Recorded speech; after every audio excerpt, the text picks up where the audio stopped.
Timeless Assassin by author Raj_Shah_7152 Chapter 426-450. 56 days before the fight, Leo's POV. When Leo opened his eyes again, he found himself staring at a crude farming tool, one that looked completely out of place in a world as advanced as Juxta, as it seemed like a primitive way to farm, created during times when farm animals were the best way to till fields. The tool had a rusted iron frame that twisted into a wide-toothed tiller, its wooden handles cracked and splintered, wrapped in fraying wire where nails once held it together. The base was caked with dry blood and old soil, and it reeked of rust and age, as if it had been passed through generations of dead men too stubborn to let it rot.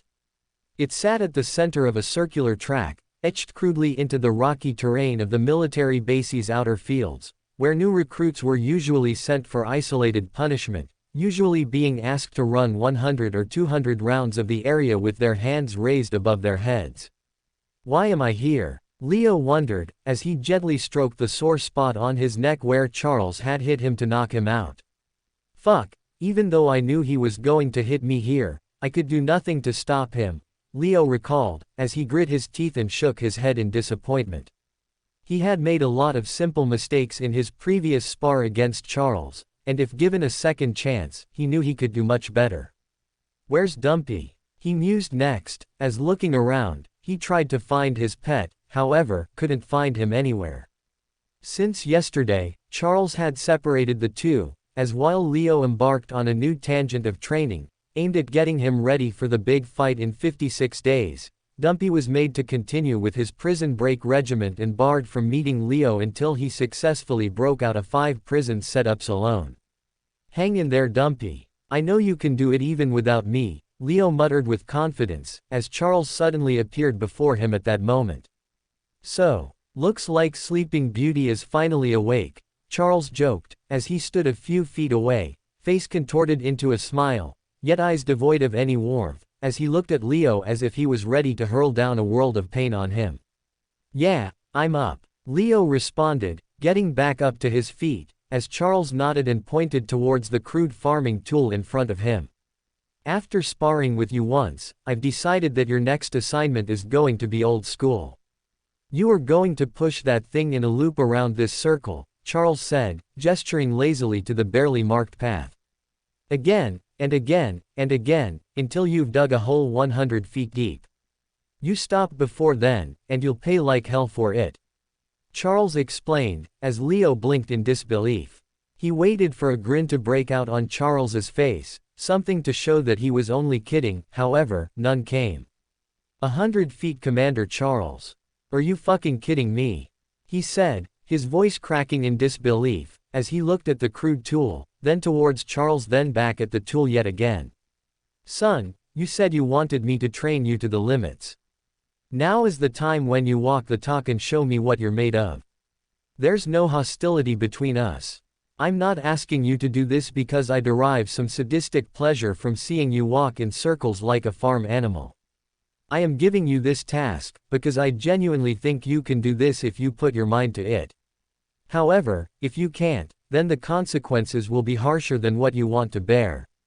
So for your sake, I do strongly hope you manage to complete this task, because if you can't, I swear son, you'll see a side of me that I usually reserve for my worst enemies, Charles warned in a cold voice, his tone much more serious than usual, as Leo instantly frowned when he heard those words. It seemed like Charles really wanted him to go through with this, and although he did not understand what benefit this training could possibly bring him, he let out a long sigh and began to walk towards the old machine while shaking his head. As you say, Chief, Leo said, as he gripped the old handle of the machine and began to push forward with both hands, his boots braced firmly against the uneven gravel beneath. However, the moment the wheels scraped against the dirt, Leo realized this task was going to be far harder than it looked. The ground wasn't soft soil that could be parted with effort, but was rather a jagged mix of dry clay, embedded stones, hardened roots, and stubborn patches of grass that refused to yield. Every inch felt like pushing a giant rock up a 45-degree incline. The tiller barely moved, its rusted joints screeching with protest, and the metal teeth at the base refused to cut deeper than a couple of inches without catching on something solid and jolting violently. He leaned his entire weight into the handles and forced it ahead, feeling his muscles strain with each step as the contraption grudgingly rolled forward with all the grace of a dying ox. The handles dug into his palms with every uneven patch, the wires tearing into his skin and drawing fresh blood within the first few minutes. The circle he was told to walk wasn't small either, it was the size of a mid-scale arena, and completing even one full loop took over 20 minutes with how much resistance the ground gave. Clink, scrape, drag. The sound of rusted metal gnashing against pebbles filled the air with an agonizing rhythm, echoing through the emptiness of the training ground, broken only by the occasional gust of dry wind or the cawing of the scavenger crows circling above. Leo kept his head low and eyes focused on the path ahead, not allowing himself to look at Charles even once. He didn't need to. He could feel the monarch's eyes on him the entire time, like a predator watching not to attack, but to judge whether the prey deserved to keep living. By the end of the 5th hour, Leo's shoulders were on fire, his forearms cramping, and his hands shaking from the constant vibration. By the 15th, his legs began to buckle with every step, the pain creeping into his thighs and calves, each rotation of the circle becoming more and more impossible to finish. His vision swam at the corners, and sweat poured down his face in thick streams, soaking through his robes, drenching him entirely until even the inside of his boots squelched with moisture.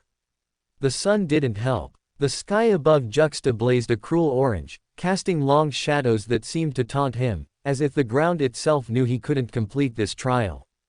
But despite the difficulties, Leo kept pushing. Grinding, dragging, loop after loop. He lost count after his 20th round.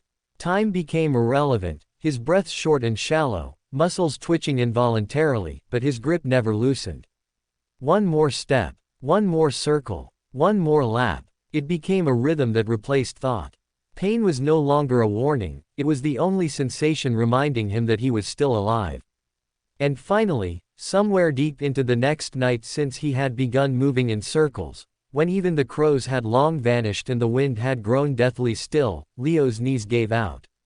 He didn't grunt, nor did he scream with frustration.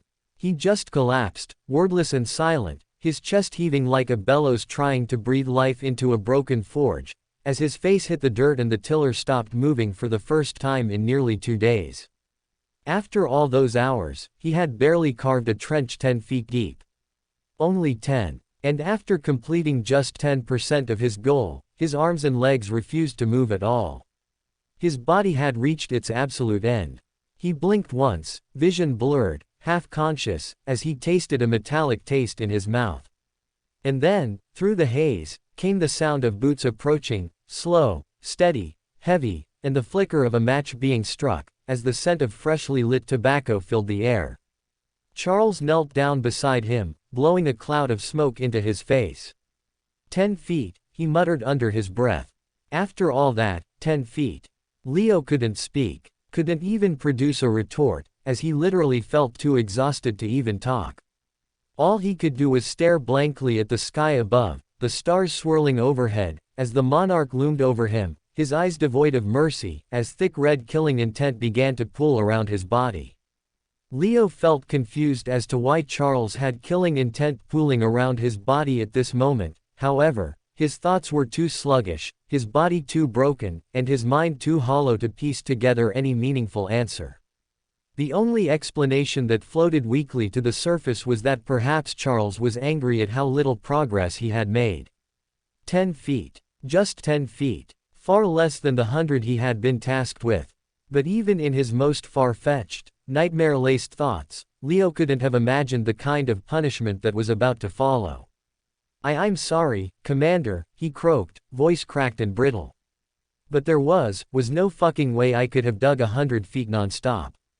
I don't have that kind of strength or endurance. He forced himself to lift his head, blinking hard in an attempt to focus on Charles's expression, hoping to see a flicker of sympathy, or at the very least, understanding. But before his eyes could fully adjust, the only thing he saw coming towards him was not a hand reaching out to help but rather a clenched fist barreling straight for his face. Bam! Leo's head snapped sideways from the force of the blow, his cheekbone catching the full brunt as he tasted copper and dirt at once. His mind reeled, the pain blooming instantly, raw, sharp, and radiating, yet more than the physical shock, it was the confusion that crushed him first. What the hell was that? Why? Why did Charles just hit him? Still crumpled on the ground, Leo blinked rapidly, trying to reset his spinning vision as he shakily raised one arm to shield himself, instincts kicking in far too late. Wait, Crack. The second punch landed square on his forehead, snapping his head back with such force that he heard something pop inside his neck. His guard was torn apart like paper, his limbs too slow, too weak, too drained to mount any real resistance. And just like that, he understood. This was no accident. This was the punishment that Charles swore would come if he did not fulfill his expectations. Well fuck. Leo hissed through a busted lip, spitting blood as he tried to glare at the blur that was Charles. Beating a man when he's down bad and absolutely exhausted, that's real fucking mature of you. Thump. Charles drove his knee straight into Leo's ribs, sending him skidding a few feet across the gravel like a sack of broken bones. The skin on his shoulder and back shredded as he rolled to a stop, coughing violently as blood sprayed from his mouth in a crimson arc. The monarch didn't answer. He didn't speak. He simply followed, step by calm step, before kneeling down beside Leo and slamming his elbow into the boy's collarbone. Snap! Leo screamed, his cry sounding short, guttural, and raw, as pain unlike anything he'd felt before shot down his left side, his arm going completely numb. His shoulder bone cracked like dried twigs, and for the first time, a very real flicker of panic crept into his mind. This wasn't just standard discipline. This couldn't be part of a training drill. This wasn't even punishment anymore. This was him being beaten to a pulp for no reason at all. "You're breaking my bones." Leo gasped, his chest heaving, his eyes wide as Charles raised his hand again without pause and drove his knuckles straight into his sternum. Boom! Something gave way, something in the middle of his chest, and Leo felt a horrifying crack across his ribs, the pressure instantly flooding his lungs with blood and agony. The shock made his limbs spasm, his body convulsing violently from the inside out as the taste of iron returned, thicker this time, darker. That's when it hit him. He's not just hurting me. The fucker is trying to kill me for real. Too far, Leo wheezed, barely able to speak as his voice trembled. You're going too far. In desperation, he reached deep inside himself and triggered Stormflash Traverse, willing his body to vanish, to blink away from the nightmare that now wore his mentor's face. But the moment his form began to shimmer. Grab! Charles's hand shot out like a serpent and clamped around Leo's leg mid-teleport. Going somewhere. Leo's scream tore through the night air as his ankle twisted grotesquely in Charles's grip, a sickening crunch echoing across the empty military grounds. Then came the slams. 1. Thud. 2. Crack. 3. Crunch. Again and again, Charles hurled Leo's body against the ground like a blood-soaked ragdoll, the rocky surface splitting skin, tearing muscle, and cracking joints in ways that shouldn't have been possible. Blood flowed freely now, from his scalp, his ears, his nose, every open wound spilling his life away onto the dust-soaked earth. Every nerve in his body screamed. Every bone begged for mercy. And through it all, the only thing Leo could do was breathe shallow, fragmented breaths and mutter one broken question. Why? Why are you doing this? He asked in a raspy voice, as Charles stopped with his violence only momentarily. He stood over Leo, his boots soaked in Leo's spilled blood, as he stared down at the battered boy clinging to life by threads. Then he crouched, and leaned in, close enough that their foreheads nearly touched. Why? Charles echoed, his tone twisted into something cruel and mockingly thoughtful. What does it matter why? He let the question hang in the air as a manic gleam flashed behind his deadened eyes. Maybe Ver bought off my loyalty last night, and I'm here to finish you off. Maybe I'm just a psychopath who enjoys killing his students. Maybe I snapped today after watching you fail my expectations. His breath was hot against Leo's face, filled with smoke and madness. What does it matter why? Another punch. Another rib shattered. Another bolt of agony. And as Leo choked on blood, pain, and terror all at once, something inside him whispered. What does it matter why? I always told you. Trust no one. Charles's POV. Charles never really wanted to beat Leo down so bad. With every punch he landed on the boy's battered frame, a small grimace twisted his expression, fleeting and buried beneath the cold mask he wore. Deep down, he kept hoping that the next blow would be enough, that it would finally push Leo within an inch of death where the line between quitting and clinging would begin to blur. But Leo was a stubborn bastard. Too damn stubborn for someone who was just a grandmaster, as it actually took Charles far longer than expected to systematically dismantle his body, to peel apart the fight layer by layer until it began to flicker. I will kill you, kid, he muttered beneath his breath, as his fist arced down again, slamming against Leo's ribs with a sickening crunch. If you don't fight for your life, if you don't protect yourself against my attacks, you will die. Leo's body spasmed under the impact, blood spurting from his nose and lip, his chest caved slightly on the right side, and his arms barely twitching as he tried to move. His eyes were half-lidded now, barely responding. His breaths were so faint that Charles had to lower his head slightly just to confirm he was still alive.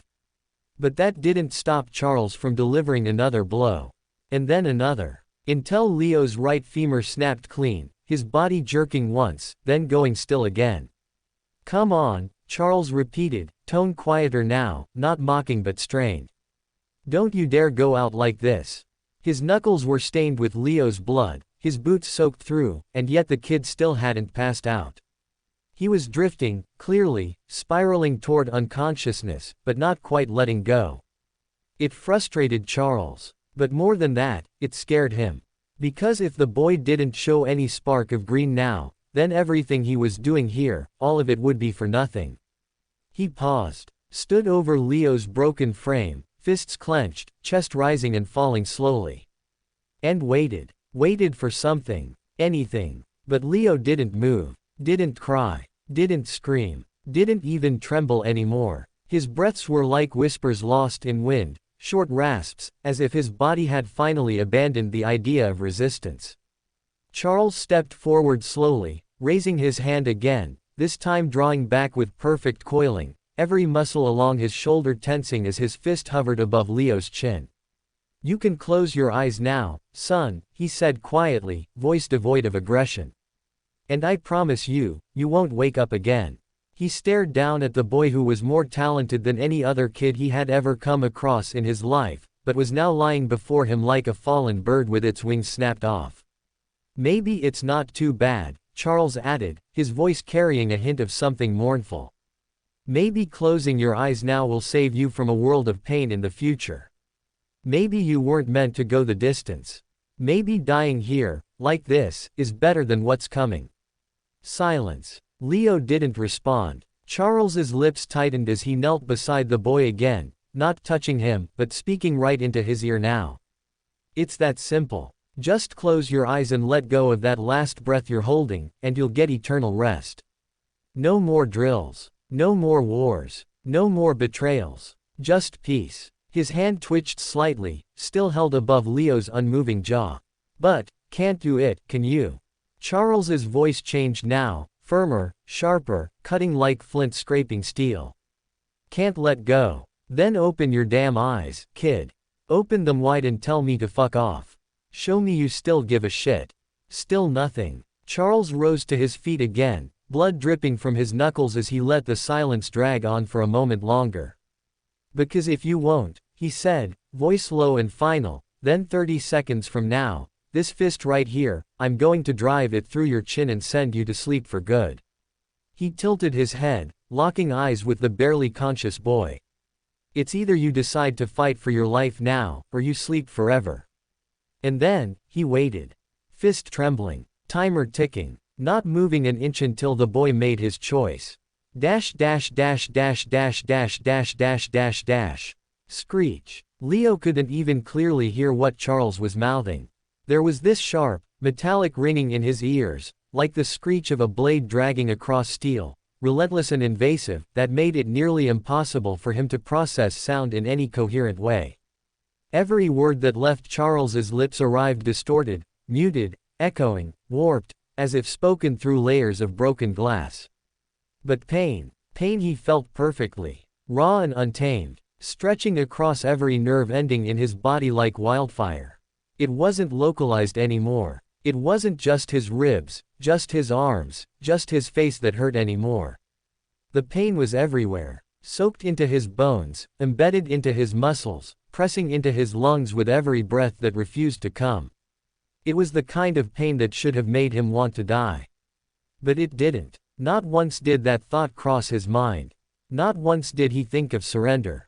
Even as his body shut down inch by inch, even as his limbs refused to respond, even as he lay sprawled in a pool of his own blood, Leo never once considered letting go. Because letting go meant giving up. And giving up meant saying goodbye to everything that he held dear in this world, including his family and ambitions. And that was never an option, not now, not ever. His mind was clouded, yes. Sluggish, battered, flickering between unconsciousness and a shallow, fractured awareness, but at the core of it, at the very bottom of that dark abyss, there was still a single ember that refused to die. You'll have to do more than that, he thought, unable to speak it, his jaw too loose, too broken. You'll have to break more than bones if you want to kill me. His memories bled into one another. Faces flickered behind his eyes, some known, some forgotten. The ache of loss, the fury of betrayal, the whisper of Amanda's laugh, the thief brand from the time-stilled word. All of it swirled around him in a fever haze, stitched into every shattered fragment of who he was. And then, finally, through the haze, he caught Charles's voice. Not clearly, not sharply, but enough. Open your eyes wide and tell me to fuck off. Show me you still give a shit. 30 seconds, I give you 30 seconds to show me heart, or I'll put you to sleep forever. That much reached him. And that was enough. As listening to those words, Leo didn't flinch.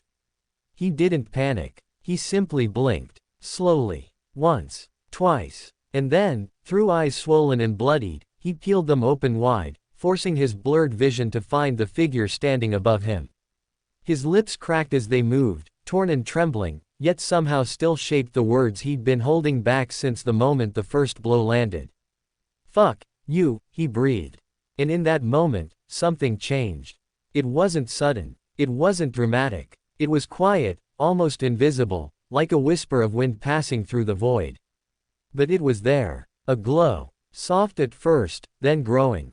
Emerald green, flickering to life across his ruined body. It danced along his skin, shimmered across the torn cloth and blood-soaked wounds, bathing him in a faint light that pulsed in rhythm with his heartbeat, slow, steady, and rising.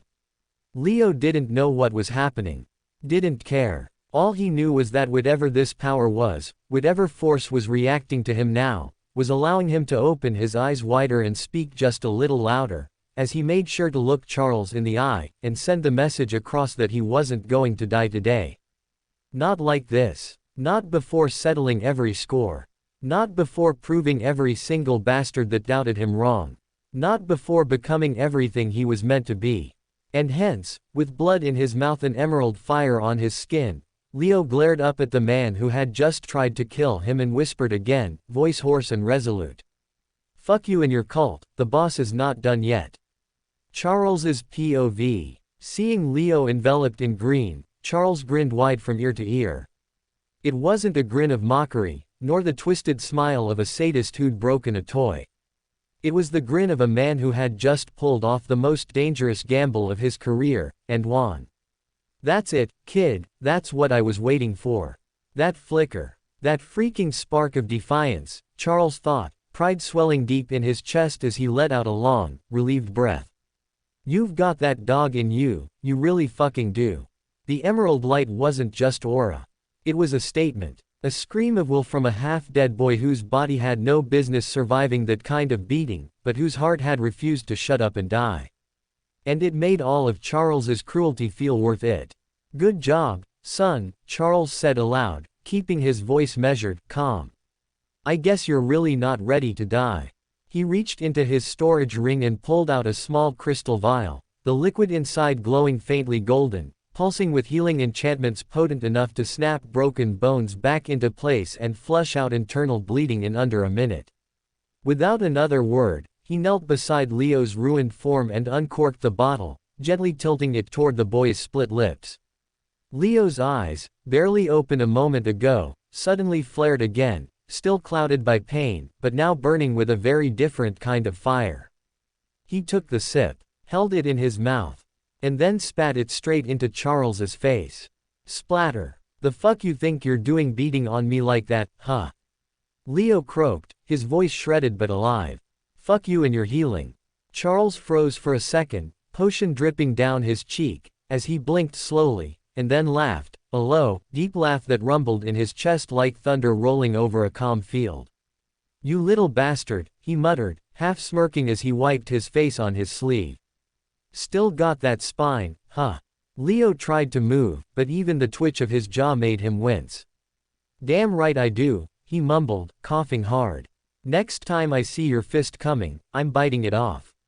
You can try. And without another word, Charles grabbed Leo by the jaw, firm, but not harsh, as he shoved the bottle back between his lips, ignoring the weak resistance. Drink, brat, he said. You're gonna live, whether you like it or not. Leo grumbled, weakly trying to spit again, but this time he swallowed the potion with a glare, as the golden liquid began to course through his body, mending slowly what Charles had just spent the last 20 minutes breaking. The moment the potion slid down his throat, Leo felt its effects. His entire body arched on reflex as a searing warmth erupted from his core, surging outward like a golden inferno trying to stitch back flesh that hadn't even finished breaking yet. Usually, healing potions, even those of the highest grade, were blue in color, so the golden potion that Charles had forked out was undeniably unique and with a formulation different to that of traditional healing potions available in the market. Within seconds of consuming it, every shattered bone, every torn muscle, every ripped ligament in Leo's body began pulsing as if they were being forcibly glued back together by an unseen force that didn't care how much it hurt. Leo grit his teeth, his jaw clenching so hard it sent another bolt of pain through his cheek. GHH, fuck, what the hell, is this supposed to help? He cursed, as Charles simply watched, expression unreadable, as he waited for the potion to do its job. If it doesn't hurt, it ain't healing anything worth keeping. Charles retorted, however, Leo could barely listen. His body was twitching, uncontrollably at that, as the magic worked its way through the wreckage. His right femur reknit with a sickening pop, followed by the dull throb of his shattered ribs forcefully snapping back into place. The numbness in his arm gave way to raw sensitivity, each nerve along the shoulder screaming awake like it had just been lit on fire. But through the agony, there was something else.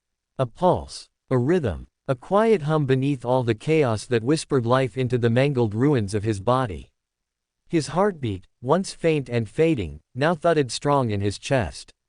His lungs, filled with blood and grit, slowly began to clear, each breath coming deeper, fuller. By the time the worst of the potion's effects ebbed, Leo's vision was no longer swimming. He could finally see the man crouched beside him clearly. Charles, with his arms folded, one brow raised and that same irritating calm plastered on his face, looked down on him like none of what had just happened was anything more than a warm-up drill, as Leo couldn't help but fume when looking at his expression. Someday, I'm going to pay you back for this. I swear, Leo said, as Charles chuckled out loud. Pay me back for what? To help you see green. Or for the 7 million megapixel super potion I just used to heal you? Charles asked, as it was only then that Leo realized the true intention behind this beatdown.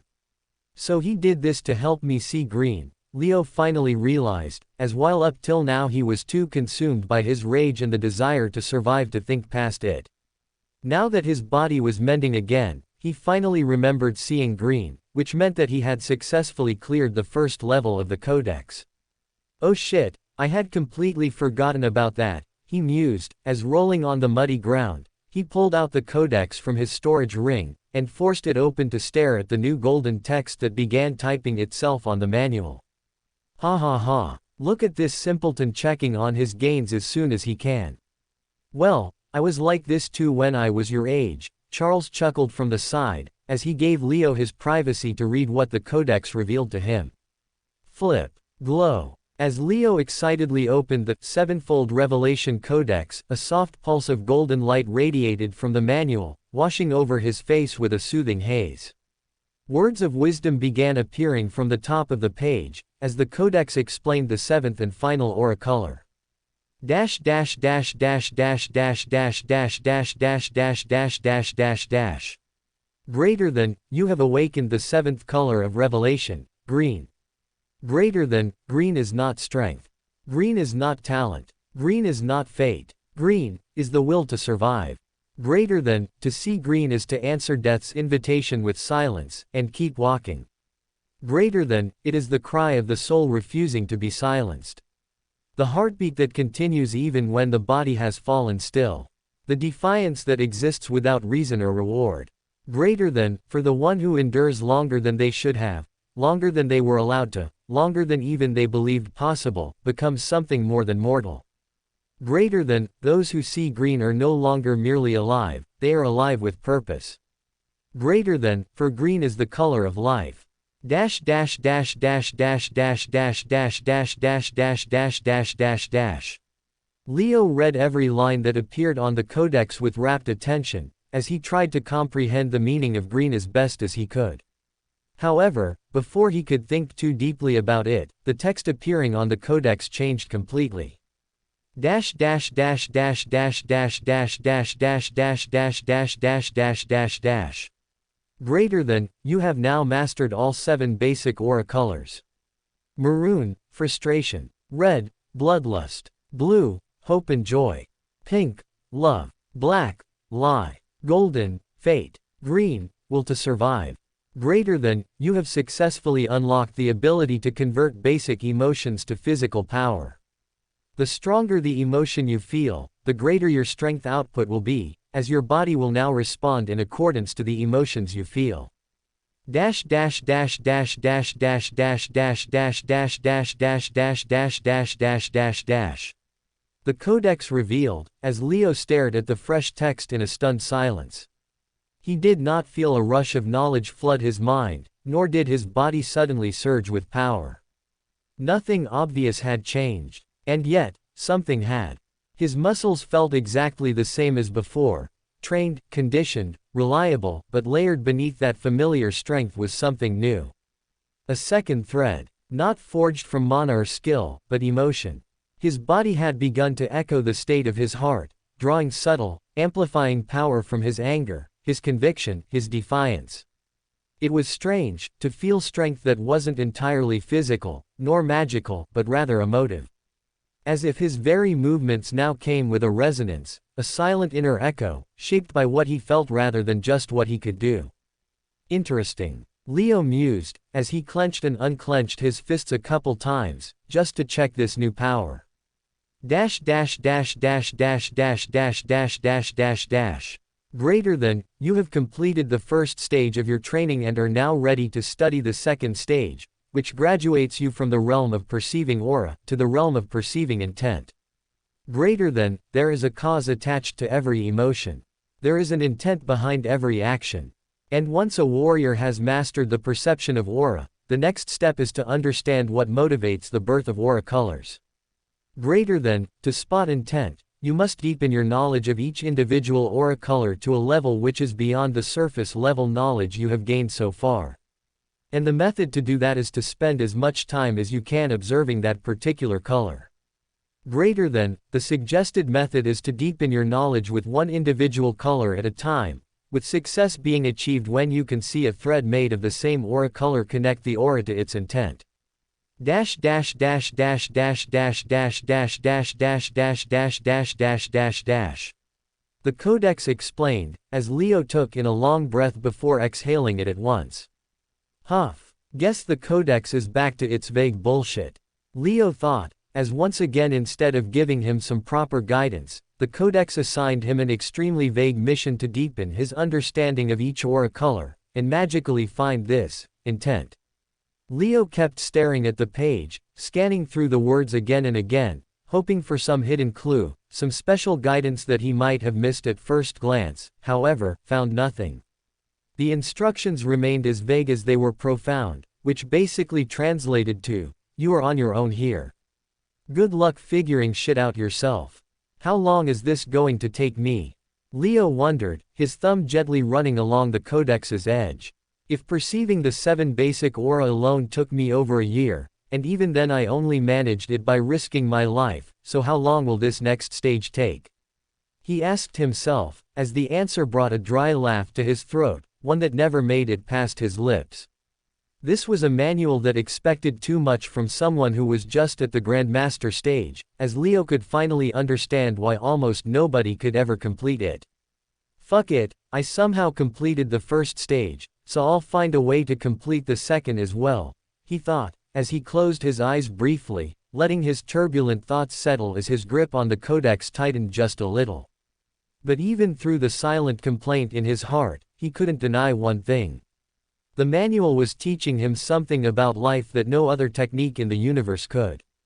And although it was tough, once he mastered what it had to teach, he would truly be unparalleled. Is this what separates instinct from insight? He wondered, cracking his eyes open as he looked up at the sky.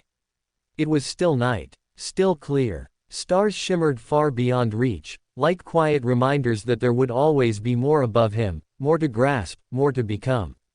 He let the codex fall shut with a faint thump, holding it close to his chest, not with reverence but with a kind of weary respect. As if acknowledging the bond they now shared, teacher and student, tormentor and guide.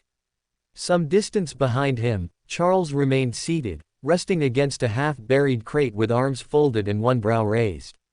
He didn't speak, didn't move, just merely observed, a quiet satisfaction playing in his eyes. Because even without hearing Leo's thoughts, he knew exactly what kind of conversation the boy was having with himself beneath that sky. And it was the right one for his growth. Welcome to Fanfic Audiobook, your go-to place for immersive audiobooks. If you enjoy the content, don't forget to like the video and subscribe to our channel for more amazing stories. And please support the author by link in description. Leo's POV. After spending some time quietly processing the Codex's latest revelations, Leo finally rose to his feet and met Charles's gaze. His earlier anger dying down significantly once he understood the true intent behind the monarch's earlier brutality. "Well, I'm not about to thank you for beating me within an inch of my death," Leo muttered, his voice dry, "but I guess I don't hate you anymore," Leo said, as Charles responded with the brightest smile a man like him could muster, a rare warmth stretching across his weathered face. "I appreciate the pardon, boy. I've never liked being surrounded by people who hold grudges over small things."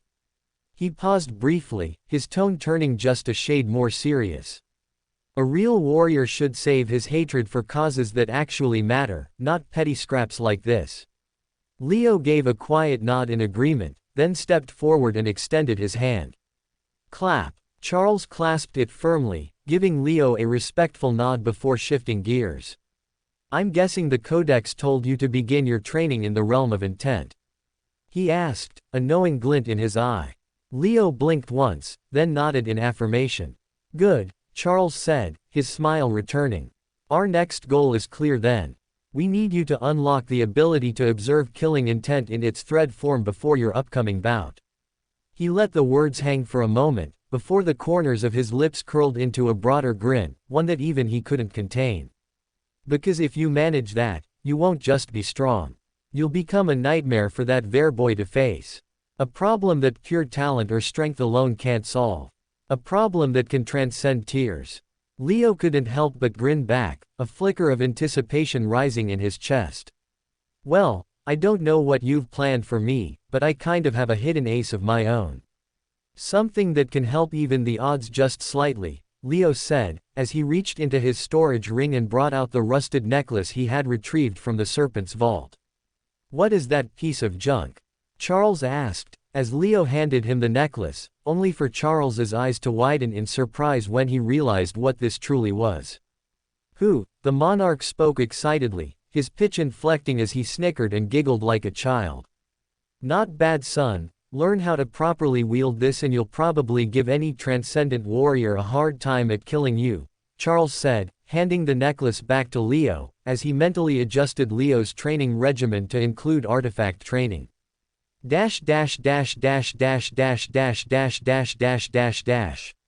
Meanwhile, nearby on the Juxta military base. While Charles and Leo were reconciling near the far corner of the Juxta military base, an operative from the Black Serpents managed to secretly infiltrate the facility, disguised as just another cult soldier. After the Black Serpents Guild put out a massive bounty on Leo's head, there were thousands of assassins who were now actively chasing Leo, several of whom had managed to secretly infiltrate the cult in their search to kill the boy. At first, nobody was quite sure about his location and everyone remained scattered across several cult-controlled planets in their search for Leo. However, ever since the information about his bout against Aegon Vare had been made public, news about him being secretly trained by Commander Charles on planet Juxta slowly began to make rounds in the information market. Seems like the information I received was true. Everywhere around me, all the soldiers here talk about is Commander Charles and the next dragon candidate, Leo Skyshard. The assassin thought, as he silently scoffed at the cult and their misplaced faith in a child who was barely a grandmaster yet. You guys don't get it. The Council of Elders has probably booked this fight having knowledge that Leo will break through to the Transcendent Realm in the next 2 months. There's no way they will make two warriors with unequal tiers fight against one another. Yes, I can bet all my life savings that this is the case.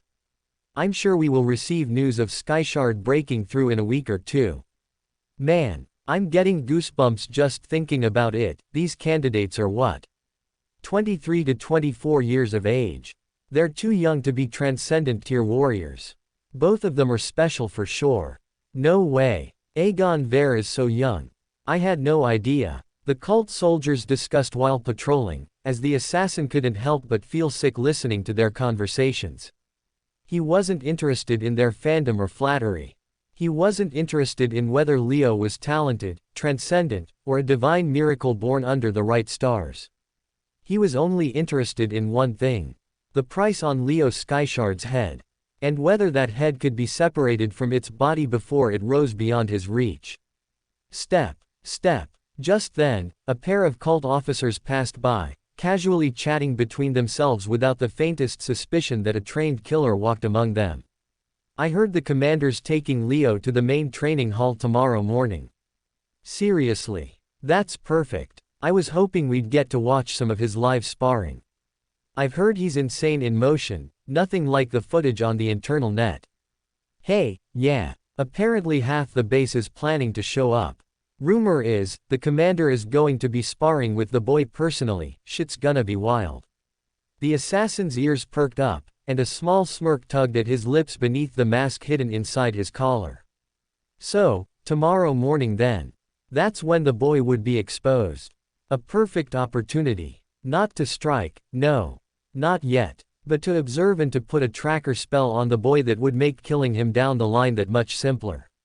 Once I put that tracker spell on you, it's only a matter of time before I manage to catch you in a vulnerable position alone and take you out, the assassin thought, as he slid a finger across his throat, before disappearing into a dark alley nearby.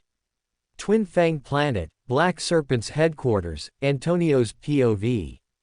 The air inside Dupravel's office felt heavier than usual. Antonio stood motionless beside Dupravel's seat, his fists clenched tightly behind his back, nails biting into the flesh of his palms as he kept his head bowed low, not in submission, but in restraint. His eyes were fixed on the man sitting comfortably in the chair opposite them, Commander Entrail of the Universal Government, adorned in regal black and gold armor. His posture relaxed, his lips curled into a smirk that had barely wavered since his arrival. I must admit, I'm surprised, Entrail said, his tone calm and condescending. I expected at least a trace of dignity from the once feared Dupravel Nuna. Instead, I find a man who can barely form a sentence without spitting on himself. Dupravel let out a guttural laugh, tilting his head with a jerk that made the light bounce off his crooked jaw. You come here ask for scroll. Fine, bring me sun first, then you take scroll.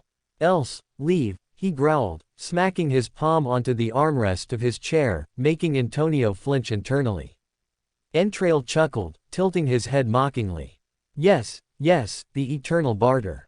But sadly for you, Guildmaster, I do not deal in hostages. That's another department entirely, and frankly, I don't care about your son. Antonio stepped forward slightly, attempting once again to de-escalate, though every word he uttered felt like swallowing fire. We acknowledge there was a lapse in protocol, Commander. But we successfully defended the scroll, as we always have. The cult may have gotten close, but close is not a crime. The scroll was untouched, still secure. And what? Entrail cut him off mid-sentence, waving his hand like he was brushing off lint. You want a medal? A pat on the back? Oh, thank you, serpents, for doing the bare minimum expected of you. Antonio exhaled through his nose, forcing calm into his tone. We are already investing in a new vault. Triple the defensive layering, spatial seals and multi-plane warding. It will not happen again.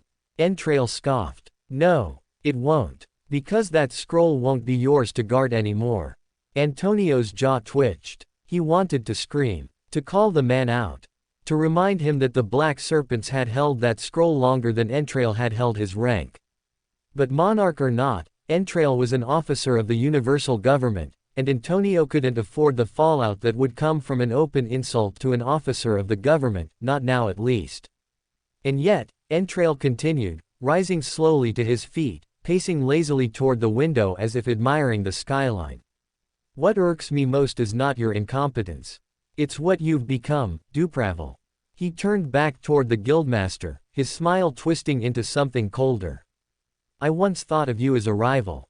A warrior of purpose. Refined. Dignified. But now, look at yourself. You grunt. You spit. You bark like a beast in a cage. It's no wonder the cult nearly stole the scroll. You probably tried to eat the intruder instead of stopping him. Dupravel rose to his feet with a snarl, his aura flaring erratically, but Antonio quickly stepped in front of him, placing a firm hand on the guildmaster's chest. Guildmaster, he muttered low, not here, we fight him here, we lose everything. Dupravel growled, pacing back like a cornered animal, his limbs twitching with barely restrained madness.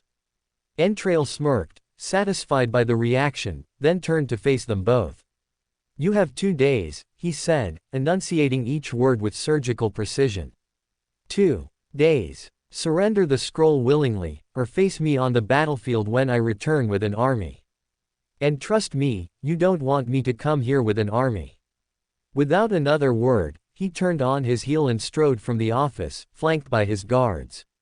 Only once the sound of their boots had faded did Antonio let out the breath he had been holding, his body trembling not with fear, but fury. He looked toward Dupravel, who had collapsed back into his chair, hands twitching, lips curling into a savage snarl as he muttered something incoherent under his breath. Antonio said nothing, but in the quiet that followed, one truth crystallized in his mind like a blade to the spine. The serpents were running out of time. And once the scroll was gone, they would be nothing more than any other normal guild in the universe, bound by the government's regulations and devoid of any special privileges. And Antonio would die before letting that happen. I can't believe a simple Grandmaster level warrior has pushed us this deep into a shithole. Leo Skyshard, you better pray I never get my hands on you, because if I do, then death would simply be a luxury that you pray for but never get. Antonio thought, as he grit his teeth in anger. Dash dash dash dash dash dash dash dash dash dash dash dash dash dash dash. It wasn't just the guildmaster or the vice-guildmaster of the Black Serpents feeling the heat from the universal government. The pressure was everywhere, infecting the corridors, seeping through the ranks and poisoning the air like a slow, invisible toxin. The morale of the common guild members had plummeted to unprecedented lows after the cult robbery attempt. Whispers turned to rumors. Rumors turned to headlines. And headlines turned to exits. Poachers from rival guilds prowled the streets of Twin Fang Planet like wolves in tailored suits, exploiting the chaos, dangling lucrative contracts, immunity clauses, and relocation packages in front of serpent talents like golden bait. They didn't even need to hide it. The news of the universal government demanding the return of the cult scroll had already been broadcast across half the galaxy, and thanks to a coordinated smear campaign by rival recruiters who made sure every mid-tier and high-ranking serpent knew exactly what was at stake, a mass exodus from the guild had begun. In the last 10 days alone, over 70,000 high-level members had defected. Combat veterans, information analysts, tech specialists, asset managers, men and women who had once sworn loyalty to the serpents, now vanishing into the arms of more stable guilds. It was the largest exodus in the history of the organization. And the worst part, it showed no signs of slowing down. The exits created vacuums. The vacuums created instability. And instability bred more fear than any external threat ever could. The black serpents were hemorrhaging strength not from battle, but from within. With every name struck from the database, with every clearance badge turned in, a message was being etched into the walls of the Twin Fang headquarters, one that no glyph or spell could erase. The once mighty guild was crumbling from the inside. And while the cult had failed to retrieve the scroll, they had succeeded in something far more devastating. They had triggered the chain reaction. They had planted the first crack. They had set in motion the slow, merciless unraveling of the serpents from the inside out. And thus, at long last, they began their revenge on the guild that had slaughtered their previous dragon Noah. A reckoning written not in blood, but slow decay. The Eternal Garden, Calith's domain. Calith strolled through the soft silver grass of the Eternal Garden, his bare feet gliding across the ground as though gravity held no sway over him, his hands loosely clasped behind his back, his expression calm and composed as always, while the sky above shimmered with layers of eternal twilight that never changed and never ended. To anyone else, the moment would have felt tranquil, even serene, but for Calith, it was simply routine. Kaboom! Suddenly, without a single warning, a bolt of lightning struck the ground behind him, splitting the space apart for less than a heartbeat, before a man appeared in its wake, kneeling down on one knee as the light faded around him. "You called for me, Father?" the man asked, his voice deep, steady, and clear. Calith turned around slowly, a faint smile rising on his lips as his golden eyes met the familiar features of his son. "You don't have to bow before me, Raymond. I'm your father, remember?" Calith said gently, as he reminded his son to not bow before him as if he were a subordinate.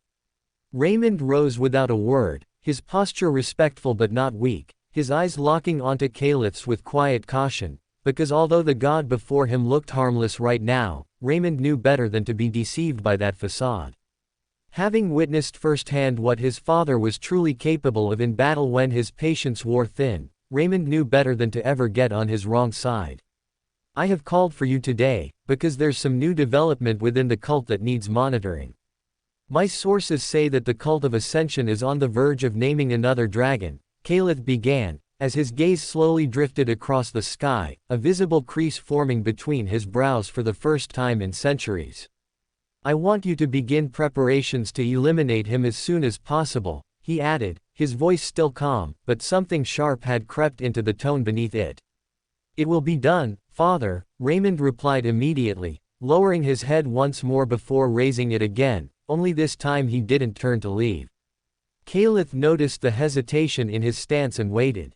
"What is it?" he asked, already sensing the question forming in his son's mind. Raymond looked straight at him now, his voice quieter than before. "The cult names dragons all the time. Some of them live for a few years, some of them die immediately. However, none of them have ever mattered. Why is this one different? Why are you deploying me personally?" Calith closed his eyes for a moment, then exhaled as though the question itself had dug out something buried deep, something he had been hoping not to say aloud. "Because this time, I see something I haven't seen in over 2,000 years, he said, opening his eyes again and looking past the clouds above, as if searching the fabric of the universe itself. Usually, in a planet filled with billions of mortals, you might find one or two with a single thread of fate connecting them to the wider flow of the universe. That's rare. That's manageable. But the amount of fate threads spiraling through cult territory right now is something else entirely." He paused for a second, his jaw tightening. "I see clusters of fate. Webs being spun. Patterns forming across star systems. And they're all converging towards something. Or someone. Raymond's breath caught, his mind trying to process the magnitude of what his father had just said. Caliph continued, his voice lower now. I haven't seen this many fate threads spinning out of the cult territory since the time of my father. And if that pattern is returning, then it means this new dragon is different. This one wasn't chosen by the cult. He was chosen by the universe. And that means he needs to be eliminated before the pattern is complete. Raymond gave a slow nod, no longer questioning it, his eyes narrowing as he accepted the weight of the mission. Caliph didn't say anything else. He didn't need to. The garden returned to silence, but the mood had shifted. Because if Caliph was right, then this wasn't just another target. This was the beginning of something far more dangerous. Something that could not be allowed to take root. Something that reeked of the past. Kaboom! Raymond left the eternal garden the same way he had entered, leaving Caliph alone with his thoughts once more. The timeless assassin must not be allowed to roam between the seconds ever again. Even the very possibility of it needs to be removed from the start. Caliph muttered to himself, as he strongly hoped that his son Raymond would not fail him on this mission. Dash dash dash dash dash dash dash dash dash dash dash dash dash dash dash. Meanwhile, Aegon Vare. Although Vare felt extremely confident in his odds to take down Leo Skyshard in their upcoming battle, especially given the tier gap that currently existed between them, he knew better than to treat the fight as a foregone conclusion. Leo's reputation in the circuits was nothing short of monstrous, and while Aegon had just ascended to the transcendent realm, he was well aware that 2 months was more than enough time for Leo to close the gap and possibly even surpass it. And that was something Vare simply couldn't allow. Which was why, even now, he stood shirtless in the open-air arena, blades drawn, sweat cascading down his tattooed frame, as he locked horns with the fourth elder in a sparring session that had long since surpassed the line of routine drills. Clang! Their weapons clashed again, metal kissing metal with a ringing violence that echoed across the training yard, as the elder's twin daggers curved through the air like fangs searching for flesh, while Vare's dual longswords responded with parries and counterstrikes executed so cleanly, they barely left room for correction. The pace was brutal. Not a moment of pause. Not a breath to spare. Each exchange felt like a real attempt to kill and not merely a test to push one another. And the fact that Aegon, barely days into the transcendent realm, could hold his own so fluidly against a man who had been at this level for over 4 decades, spoke volumes of the young warrior's frightening potential. You're still not stepping in deep enough with your right heel when you pivot on a dual block, the fourth elder pointed out between swings, his instruction meant to help Vare overcome his flaws. And you're still exposing your center when you flip into southpaw, Vare replied, parrying a downward stab and twisting into a shoulder push that nearly broke the elder's balance. For a moment, there was a flash of genuine amusement in the older man's eyes. You're learning fast, he muttered, before vanishing into a blur of movement again. Vare followed without hesitation, the wind trailing behind both as their silhouettes became little more than streaks of flickering afterimages. Strike, block, feint, twist, sidestep. The rhythm was relentless. And yet through it all, Vare's expression remained composed, his breath controlled, his eyes sharp. He wasn't just fighting anymore. He was observing, adapting, sharpening edges that were already pretty refined. He knew that Leo's style wasn't brute force based. He had seen his circuit match tapes and he knew that Leo was unpredictable and that his fighting style was layered with illusion and misdirection. A unique style built not just on power or precision, but on manipulation and perception. And so Vare tried to come up with such tricks of his own, while also coming up with defensive maneuvers to thwart any unexpected strategy. He knew that he needed to become an absolute wall of technical perfection, an opponent so flawless in structure that illusion itself would collapse against him, for that was the only sure-shot way to win against a man like Leo. Clang, clang, thrust, pivot, crack. Another exchange ended in a mutual step back, both men breathing heavily, though neither truly exhausted. You're getting better, the fourth elder finally said, lowering his daggers slightly as he rolled his shoulder with a grimace. 4 days ago, I would have finished you in 20 moves. Today, I'm not sure I can even take you down in 100. Ver didn't respond immediately. He sheathed one sword slowly, then turned to face the horizon, where twin moons hung low in the distance. I can't afford to underestimate him, he said quietly, his voice lacking bravado, but rich in conviction. He might not be as good as me, but he's not as bad as you blokes either. The fourth elder chuckled, nodding slightly as he placed a hand on Ver's shoulder. Yeah, don't underestimate him, but don't give him too much credit either. In the end, nobody is as talented as you. Juxta military base, the next morning, Leo's POV. Next morning, Leo found himself sparring against Charles once more, this time within the base's crude training facility, as a large crowd gathered to watch the two go at it again. The crowd was particularly curious to see how much stronger Leo had become since their last brutal encounter, and they were not disappointed by what he showed, as his improvements in such a short time had many in the audience buzzing with excitement. Charles, ever the showman, stood across from Leo with a rusted plumbing pipe resting on his shoulder and not a trace of shame on his face as he twirled it between his fingers like it was a master-crafted sword. Don't hold back, Leo said, rolling his shoulders as he twirled his twin daggers into a reverse grip, his eyes locked onto Charles with quiet intensity. Do you want me to use 2 hands this round or continue using just one?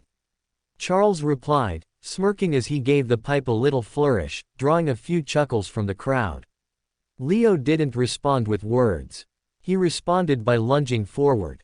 Crack! Their first exchange echoed through the dome as metal clashed against metal, Leo's daggers moving in swift arcs, slicing with surgical precision, while Charles used the sheer reach of his pipe to keep Leo's mobility in check, countering with wide sweeps and deceptively powerful jabs that forced Leo to step back each time he tried to close the distance. But something was different today. Each time Leo's emotions spiked, whether it was from irritation when a strike got too close, or a grin when he managed to produce a proper sequence he was proud of, his movements suddenly grew faster, sharper, his strikes heavier, as if his body were unlocking hidden reserves he hadn't known existed. What the hell? That strike was way stronger than the last one. I used the same stance, put the same amount of force behind it, but the output was very different. He realized, as he noticed a pattern beginning to form. Regardless of what sort of emotion he felt, whether it was frustration, joy, anger, bloodlust, or even sheer will, his body suddenly became stronger, the more emotional he felt. The Codex had informed him yesterday that this would happen, however, Leo never expected it to be this powerful, as he felt a minimum of 10–20% increase in his striking power when his emotions spiked. Kid, you're drawing strength from your emotions, aren't you? Charles asked mid-swing, raising an eyebrow. Leo didn't deny it. I think, yeah. I don't know why, but the more I feel, the more I can pull out of my body. It's like every emotion acts as a boost. Anger, joy, hunger for battle, anything. Even panic. Charles grinned. That happens when you master the first stage of aura, as after that point, emotions become a tool to unlock power, just like mana. They become an energy you can draw from, and it has a passive boost on your strength output, Charles explained, as he replicated the same results within himself, to show Leo that he could do it too. You can get anywhere between a 1% to a 50% boost in strength by learning how to harness emotions, but don't rely on it too much. The more you use it early on in your life, the number you become to it later on, making it harder and harder to keep drawing from it. So use it sparingly and for special occasions only. Charles warned, as Leo nodded in understanding. The duo kept going, their weapons colliding over and over as the fight turned more theatrical. Leo leapt over sweeping strikes, while Charles continued to dodge with minimal effort, the two moving so quickly that only the highest-ranked soldiers in the crowd could follow their limbs clearly. But then, mid-exchange, they both felt it. A subtle spike. A disruption in the atmosphere, as the color red wasped into their vision, looking suspicious in a place that was meant to be safe. Leo's eyes flicked sideways for just a second, and he saw it. A distinct red aura, shimmering like a mist, pooling around one of the spectators standing at the far right edge of the viewing gallery. Bloodlust, Leo thought, as he checked the threat out while continuing to spar, as he tried to gauge his strength level, but to his surprise failed, as the man seemed to be wearing some form of a cloaking device. Trouble, Leo thought, as he glanced towards Charles, who seemed to be checking out the same guy. Unlike him, Charles's mastery over the realm of intent allowed him to see more than just the bloody red pooling around the strange man. Unlike him who just saw aura, Charles could see intent too, and he saw a sharp crimson thread extending from the man's position toward his neck, showing the precise trajectory of where the would-be assassin intended to strike him to take him out if given the chance. "Did you see that, kid?" Charles asked without speaking, his eyes briefly flicking toward the assassin before returning to Leo, without missing a beat.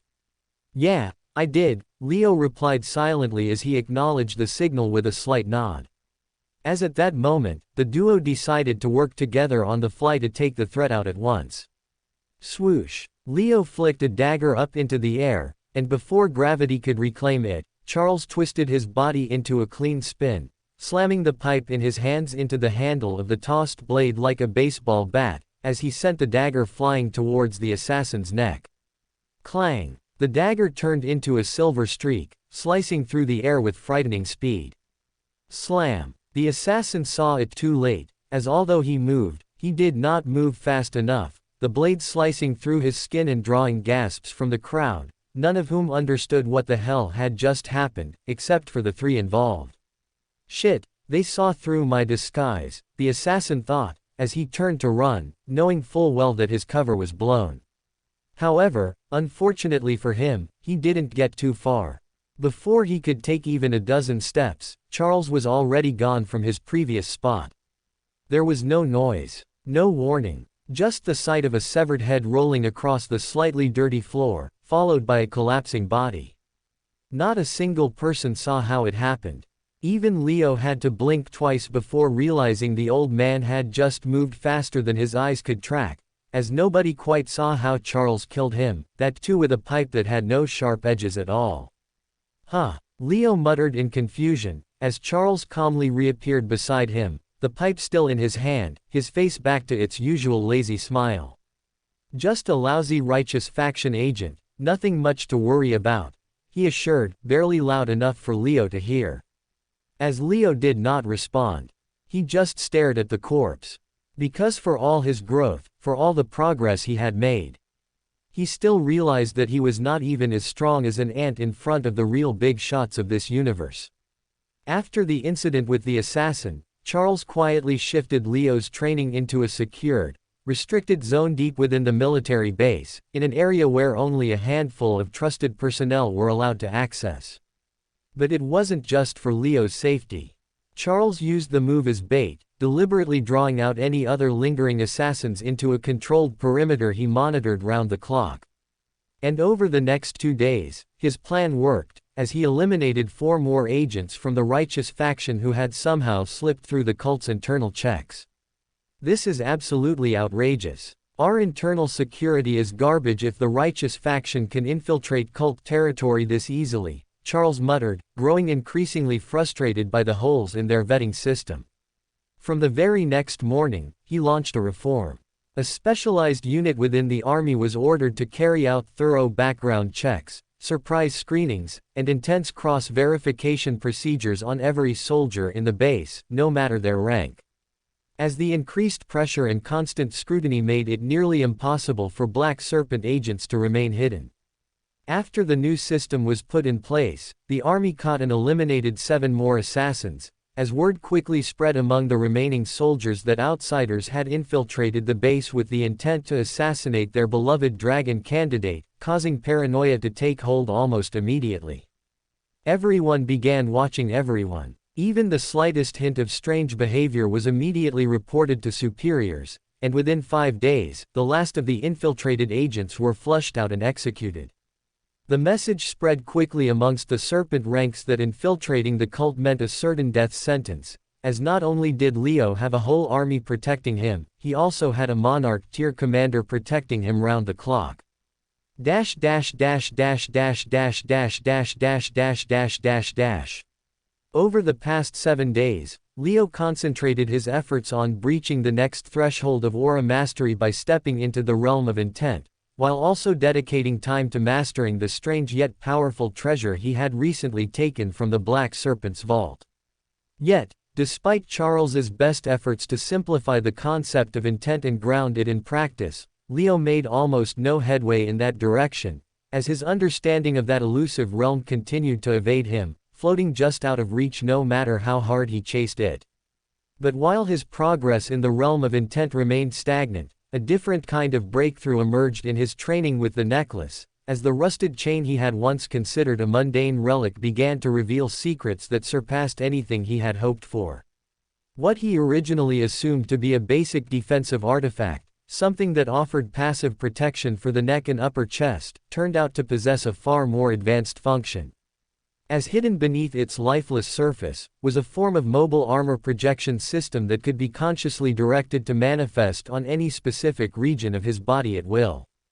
When he willed it to move from his neck to his left arm, the armor's surface flowed with a controlled liquidity, rippling downward across the shoulder joint and slithering along the length of his bicep and forearm like living metal, before finally wrapping around his palm and fingers, hardening into the form of a gauntlet as if it had always belonged there. The entire transition, from the base of his neck to the tips of his fingers, completed in approximately 0.11 seconds, a time frame so fast it would be imperceptible to most, yet not fast enough to be considered truly instantaneous, and certainly not fast enough to save him if his timing slipped. He could feel it moving across his skin as it traveled, a cold ripple that registered as a faint pressure more than a temperature shift, and this movement applied to all regions of the body, with the travel time dictated by distance. So while covering his arm or upper torso happened in fractions of a second, shifting the armor down to his feet, his furthest body part, took around 0.22 seconds to complete, which in isolation sounded negligible, but in the midst of battle, where a tenth of a second could decide whether one lived or died, it was a delay that demanded constant awareness. Still, minor lag aside, the armor's primary strength was unquestionable. Once it manifested, it could not be pierced. No weapon, no matter how sharp, fast, or reinforced, could punch through it once it was in place. Even Charles, using a high-grade sword during sparring, failed to leave so much as a scratch, despite striking with focused intent and full force. "God damn it, son. This armor really is impenetrable if even I can't scratch it with proper steel in hand," Charles muttered, clearly both amused and mildly irritated at the discovery. But even invincibility had its limits. Though it blocked all forms of penetration damage, the armor offered no mitigation against blunt force trauma. The kinetic energy of a strike still passed through the plating and into the flesh beneath, which meant that while Leo could survive a spear to the chest without a puncture, if the impact was strong enough, his ribs could still collapse under the pressure. "I can't rely on it to block everything. What needs to be dodged still needs to be dodged," Leo realized after a test run with Charles, as during their testing of the armor's strength, a full-powered blow from Charles managed to shatter the bones in his fingers clean through, even though the surface of the armor itself remained untouched. As it was then that Leo realized that for all its power, this armor wasn't an all-shielding gift. It couldn't make him a wall. It couldn't make him a tank. It couldn't stop him from being knocked out cold if the force behind the strike was overwhelming enough. But what it could do was save him from death. From assassination attempts, from well-placed kill shots, from arrows and blades and poisoned daggers meant to end him in a heartbeat. So long as he trained himself to time it right, to place the armor exactly where it needed to be in the exact moment it was needed, this artifact could give him something no amount of physical strength ever could. And so, every single day without fail, Leo trained. He trained to move the armor in motion, during a dodge, while spinning midair, even as he rolled across the floor. He practiced shifting it across difficult angles, sending it from his shoulder to his lower back, from his hip to his thigh, from his kneecap to his jawline, until the transitions burned into his muscle memory like second nature. He trained to reduce hesitation, to eliminate wasted thought, to cut down the time it took to trigger a shift from conscious effort to subconscious reflex. He would sprint toward a swinging weapon and wait until the very last instant before triggering the armor, forcing himself to trust the timing, forcing himself not to flinch, forcing himself to believe that 0.2 seconds was enough to save him. He let Charles strike him repeatedly with dulled weapons just to learn how much of the impact he could survive and how much pain he could afford to absorb if the alternative was death. And through all of it, Leo came to a quiet conclusion. The armor was not perfect. It did not make him immortal. But it gave him a layer of defense that no one else had, a sliver of insurance when he danced too close to death. And for someone like him, someone who would always be hunted, always be targeted, always be outnumbered and underestimated, that was more valuable than any sword, spear, or conventional shield he could find otherwise in the universe. 40 days before the fight, Leo's POV. Shing, shing, asterisk skid. The sharp clash of steel echoed through the training chamber as Leo sparred with Dumpy for the first time in what felt like ages. The ancient swamp frog, having finally broken free from the 3 prisons Charles had ordered him to escape before he could reunite with Leo, was visibly agitated, his eyes brimming with tears from their long separation. However, even so, he threw himself into the spar with full intensity, determined to help prepare his Lord Father for the upcoming battle with Vare in 40 days, as he refused to hold anything back. Like Vare, Dumpy too was a transcendent tier warrior, making him a reliable benchmark for the kind of pressure Leo could expect in the real fight. However, while both Dumpy and Vare were transcendent tier warriors, their fighting styles were sure to be extremely different. With erratic, inhumane movements, the ability to expand and contract without warning, and dangerously acidic poison spit, Dumpy created a chaotic and unpredictable battle rhythm, which was impossible to replicate for any human, and hence not what Leo could expect while facing Vare. However, it was invaluable practice regardless. "Ribbit," Dumpy croaked, as he came at Leo again with his full strength, twin blades singing through the air as his body bulged and shrank in rapid succession. Not today, Leo thought, as he darted to the side with Storm Flash Traverse, but Dumpy's reach was wild and elastic. The frog extended one arm like a whip and brought his blade crashing toward Leo's exposed flank. Clang! Asterisk. A burst of armor shimmered around Leo's forearm just in time. The indestructible necklace responded instantly, conjuring a curved armor plate over Leo's forearm just as the blade closed in.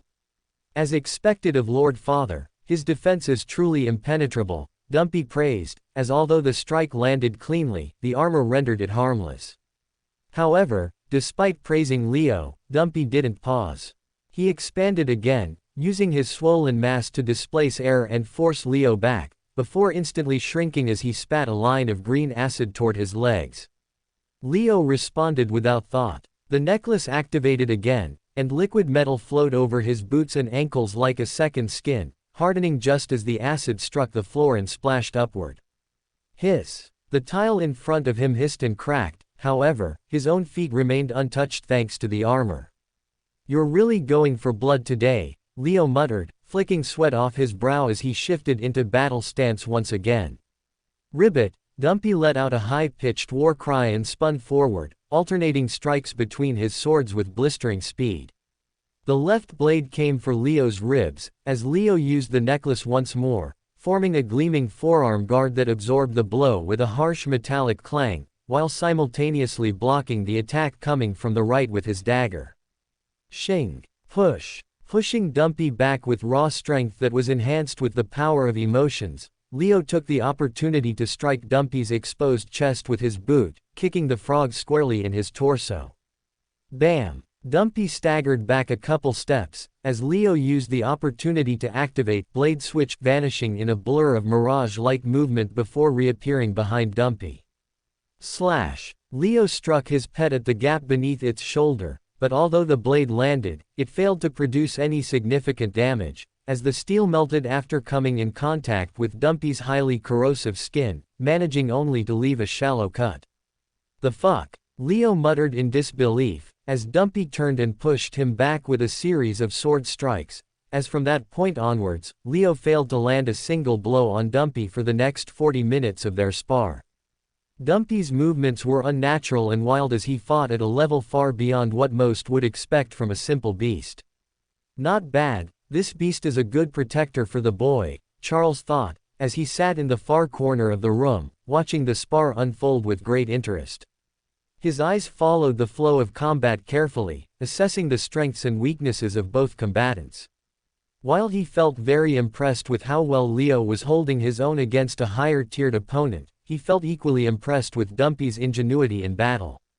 Just like his master, Dumpy's natural battle IQ was very high.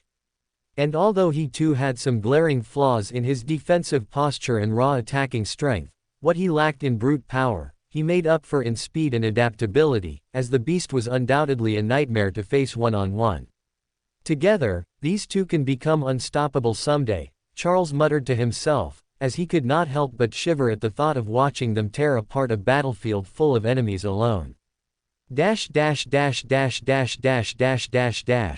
Meanwhile, Raymond arrived at the command ship, floating just beyond the perimeter of planet Juxta, from where he planned to spy on the cult territories ahead.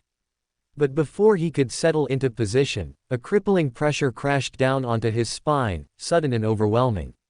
It felt as if the very air around him had thickened, like invisible bands of force coiling tightly around his body. His breath caught in his throat. His knees bent slightly, and for a moment, his vision blurred. The sensation wasn't physical, but spiritual in nature, dense with authority and warning. "How have you been, Uncle?" Raymond muttered through gritted teeth, the words forced out against the oppressive weight pressing into his back. He couldn't see Soren, but he felt him, felt those eyes looking down on him from somewhere far below. It wasn't a sight in the traditional sense. It was something deeper. A spiritual gaze that pierced the command ship from the surface of planet Ixtal, reaching out to him like a cold whisper against his soul. Soren's attention was fixed and absolute. Raymond felt as though the god's will had singled him out completely, freezing him in place like prey under the stare of a predator, as despite being a monarch himself, Raymond could not so much as twitch a muscle on his fingers. The warning from Soren was clear: do not proceed. Do not dare spy on cult territories or try to enter cult-controlled space, or the consequences shall be grave. Gasping for air, Raymond steadied himself and clenched his fists. His body trembled slightly from the soul pressure that Soren exuded, but he still refused to lower his head. "I can't go back empty-handed. My father has tasked me to kill the dragon, and I can't return with nothing," he said, each word laced with desperation and resolve. Soren gave no reply. There was no sound, no voice, just a lingering sense of amusement, faint and distant, like the curl of a smirk that was felt rather than seen. The ancient god had no need to speak. His message had already been delivered in full. As long as Raymond remained at the edge, his presence would be tolerated. But the moment he tried to peer into the cult territory, to scan or overstep, Soren would act to eliminate him. This was Raymond's only warning. The next time he peered into cult land, he would face the consequences.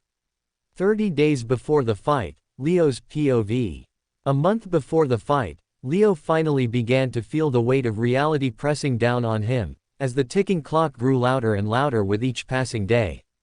While he had made some marginal improvements on the combat front, thanks in part to Charles's persistent guidance that helped refine certain aspects of his combat technique and cleaned up certain areas of inefficiency, the real breakthrough he desperately sought in the realm of intent remained frustratingly out of reach.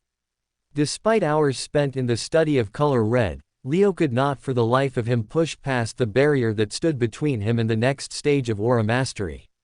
For the 100th time, son, it will happen when it is meant to happen. These things don't follow a fixed path or schedule, Charles muttered, his tone laced with visible irritation as he rubbed the back of his neck, fighting the rising edge in his voice. You want to see intent? Then keep watching the aura. Look deeper. Look again. Find something you missed. That's all you can do, he added, barely holding back his frustration, not because Leo was asking questions, but because he genuinely had nothing new to offer. Leo had been pestering him every single day for a better explanation, a clearer path forward, but Charles had already shared everything he knew. Every theory, every anecdote, every lesson passed down from his knowledge of walking down that road before. However, the truth remained that there was no secret method to understanding intent, nor any shortcut. Understanding intent required the complete comprehension of a particular aura color at a level so refined, so nuanced, that something simply shifted inside the practitioner. It was an awakening, not a milestone, and there was no reliable way to measure where someone stood along that path. And that, more than anything else, frustrated Charles the most, because he could not even tell how far Leo had come or how much further he still had to go. He had no concrete answers to give the boy, only patience to offer, and that, he feared, was running dangerously thin on both sides. I know, Commander, I know I have to be patient, but the truth is, with the way I am right now, it's impossible for me to take on someone at the transcendent tier, Leo muttered, his voice weighed down with frustration, his fists clenched slightly by his sides. I can't even win a single fight against Dumpy, not once in the hundreds of times we've sparred, and the best I can do is last a bit longer than 20 minutes before I get taken down. And even that, I sometimes feel, is only because Dumpy holds back and doesn't go all out the way he should, he added, exhaling sharply as Charles gave a slow shake of his head, disappointment flickering behind his eyes. It's a documented fact that beasts are generally weaker than warriors of the same tier, which means Ver is probably even stronger than Dumpy, but if I can't even beat the weaker opponent, what chance do I stand against the real thing? Leo's voice grew louder as the weight of it all started to spill out, his aura thickening until it coated the air around him in a heavy maroon fog that pulsed with tension. Without unlocking this damn intent, the one thing you keep saying might level the field, I'm definitely not winning this fight, Commander. I'll just end up embarrassing myself in front of the entire cult, he finished, his voice tight as his eyes burned with helpless anger. I know you want to do your best in this fight, son. I mean, who wouldn't? Charles replied after a pause, his tone steady as he took a deep breath and looked Leo straight in the eye. There will be billions of people watching, all waiting to see the dragon candidates fight like it's the greatest spectacle of their lives. But the harsh truth is, there's nothing else left for us to do besides sharpening your combat instincts and continuing the study of red aura. Your mana circulation is already the most refined I've ever seen in someone your age. Your internal conduction is cleaner than most transcendent level warriors, even though you're still just a grandmaster, and your mana output isn't lacking either. You've pushed that side of your training as far as it can go for now, and you'll be hitting your tier ceiling soon enough whether you like it or not, Charles continued, his tone curt and final. As for physical strength, you can't expect some miracle growth spurt in 30 days.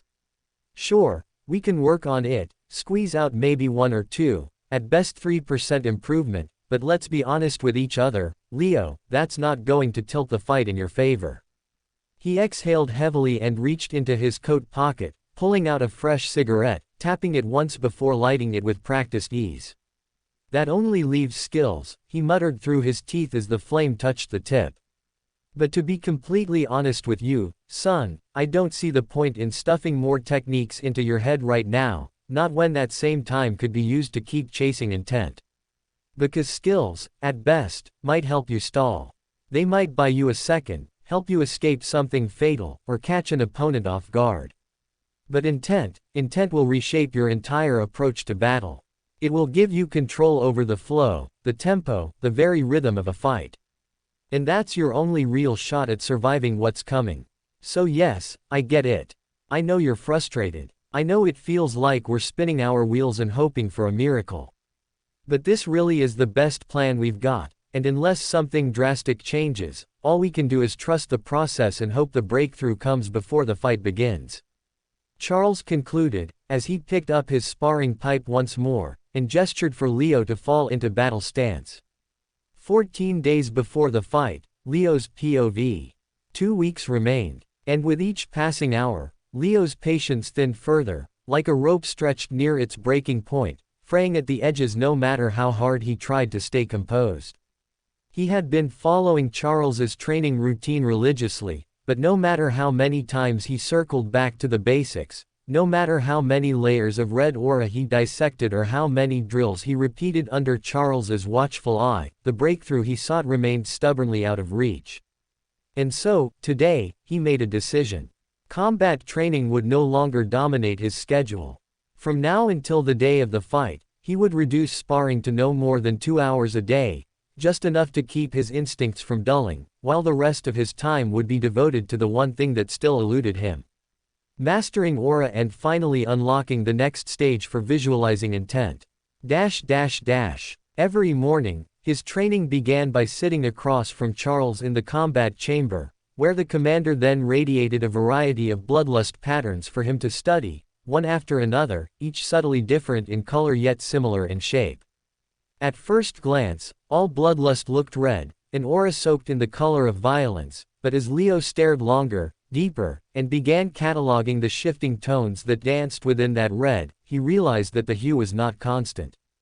It pulsed. It fluctuated. It evolved. Over time, an understandable pattern began to emerge, as Charles verbally spoke of the change in his internal thoughts, at the same time as the colors changed around his body, which contributed to Leo better understanding what was exactly happening. As after observing Charles for the last month or so, Leo managed to make a few key conclusions.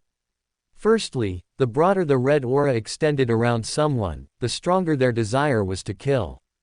That much was simple. A weak thought, like a vague inclination to strike, barely flickered around the body like a soft mist.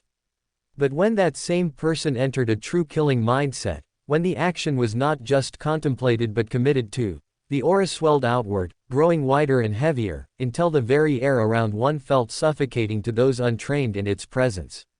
Leo started recognizing these ranges quickly, assigning rough metrics in his mind. A foot-wide aura. Idle thought. 5 feet. Genuine intent. 10. A committed killer. But it wasn't just about size. The shade mattered too. Dark, muddy crimson appeared when someone fantasized about killing something that held no emotional weight to them, like stepping on a cockroach or wringing the neck of a chicken. The energy in those cases felt cold, detached. But when Charles simulated killing someone of significance, like a comrade or a former teacher, the red around him changed. It brightened, became livelier, almost like fire, as if infused with something deeper like grief, rage, regret. As it was only then that Leo understood that bloodlust was not simply shaped by the desire to kill, but was rather shaped by a variety of factors that included the emotion behind that kill. And so he watched. He catalogued. He memorized. Bright red, dull red, pinkish red, pale red. The aura didn't change based on the opponent's strength. It changed based on what the kill meant to the owner. The deeper the emotional weight behind the act, the more vibrant the red. The more casual or insignificant the target, the duller it became. It was no longer just about violence. It was about meaning. And that was a very basic concept of aura that he only learned after spending days studying Charles and the changes in the aura that he projected. Later that day, Leo crouched beside a patch of dry soil near the edge of the courtyard, elbows resting on his knees as he stared down at the ground with a strange intensity. 2 insects, one a beetle, the other a small mantis, clashed below him, locked in a miniature duel that seemed to carry the weight of the world for them, even if the world above barely acknowledged their existence. Their legs scraped, their mandibles clashed, their bodies twisted and slammed into one another again and again, and it was halfway during this fight that Leo finally saw it. Red. A faint outline of it, barely more than a flicker at first, pooling around each insect in irregular bursts that grew stronger with every strike. It stunned him, because up until now, he had only ever perceived bloodlust around humans, and this moment marked the first time he witnessed its presence in a beast. And yet, rather than just shock, the sight served as an important confirmation for him, as it validated a theory he had long suspected but never fully embraced due to the absence of concrete proof. The theory that bloodlust was not just a human trait, but was rather something universal. It did not belong to the wise or the wicked, the noble or the trained. It was not a mark of intelligence or culture. It was a fundamental truth of sentient life. The desire to survive, to kill, to dominate. It existed in every living being, regardless of form, regardless of thought. And in that instant, as the beetle pierced the mantis through the neck and dragged its twitching body back toward a crack in the stone, Leo saw something deeper. The beetle's red shifted, from dull to bright, from routine to meaningful. Because at that moment, the beetle wasn't just killing. It was feeding, it was living, it was winning. And it was then that Leo truly understood. Bloodlust was not just the desire to kill, but a reflection of what that kill meant. For the beetle, this kill now meant that it and its family wouldn't go hungry for the next few days. However, if a human killed the same mantis, it would probably mean nothing to them. To truly understand the intention behind a kill, I need to grasp the reason behind why someone kills in the first place. Leo realized at that moment, as he finally uncovered the key ingredient he had been missing all along in his pursuit of understanding intent. Charles had repeated time and again that understanding the reason behind an action was essential in his progress, yet only now, after observing two tiny insects battle for their life, did Leo finally comprehend what that advice truly meant. For the beetle, the reason behind the action was survival. Hunger. Duty to its kin. However, if he attempted the same kill, then the reason for him could be something as simple as killing out of casual annoyance, or just because he could do it without facing any consequence. And so it became clear that unlocking intent was not just about the act of killing, but also the depth of meaning behind it. If meaning shapes aura, then I need to understand more than just colors, Leo whispered to himself, fingers curling into the dirt. I need to understand what a kill costs. What it gives. What it takes away. Only then will intent show itself. 10 days before the fight, the first Elders POV. It took the Elders Council 46 days of intense debate after the fight between Leo and Aegon Ver was announced to finalize the venue, the rules, the officiating referee, the ticket pricing, and every other logistical concern that came attached with an event of this magnitude. This delay was mostly caused by the unwillingness of either camp to compromise or even engage in proper communication with the other, as neither side wanted to appear weak or conceding after their huge internal brawl following the previous council meeting. With every elder prioritizing personal pride over practical execution, even the simplest decisions devolved into full-scale arguments that required dozens of clarifications and redrafts before they could be passed. The venue came first. After considerable back and forth, the match was eventually approved to be held on planet Tithia, since it housed the largest spectator arena in the entire cult territory, the Dragon Lewis Hamilton Arena, named in honor of the second-ever dragon of the cult, Sir Lewis Hamilton. Naturally, not everyone was happy about this.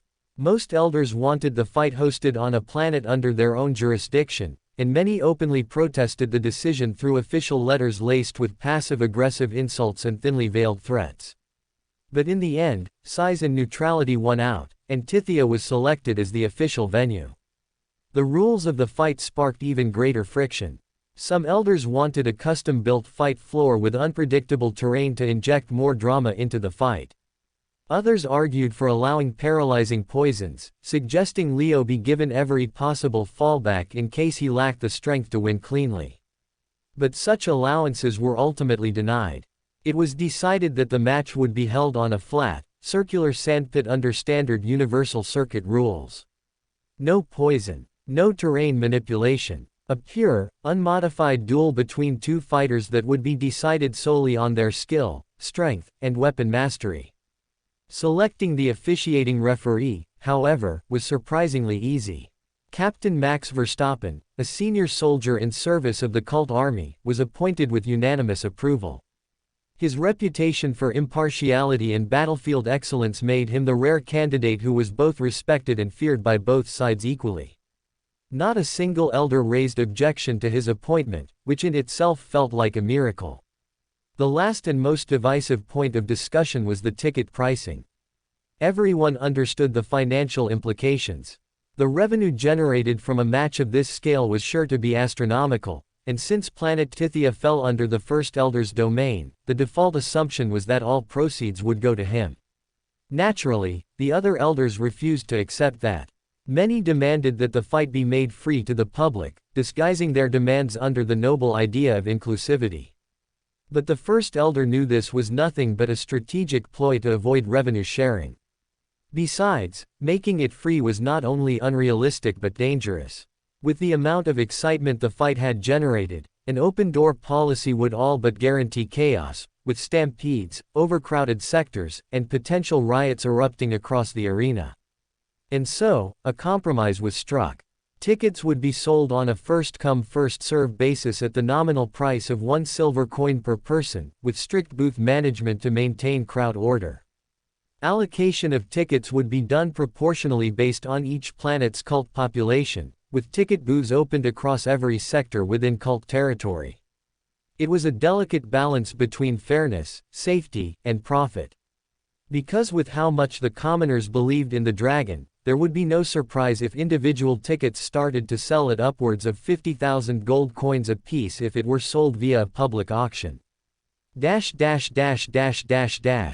The reaction of the commoners to the match announcement was immediate and overwhelming. No sooner had the rules and ticket prices been publicly announced than chaos descended on the streets of every cult-controlled planet. Despite the ticket booths being scheduled to open only after 48 hours, thousands of citizens rushed to secure a place in line, unwilling to risk missing their only chance to witness what could be the crowning moment of the next dragon. Rich merchants abandoned their stores. Poor laborers dropped their tools.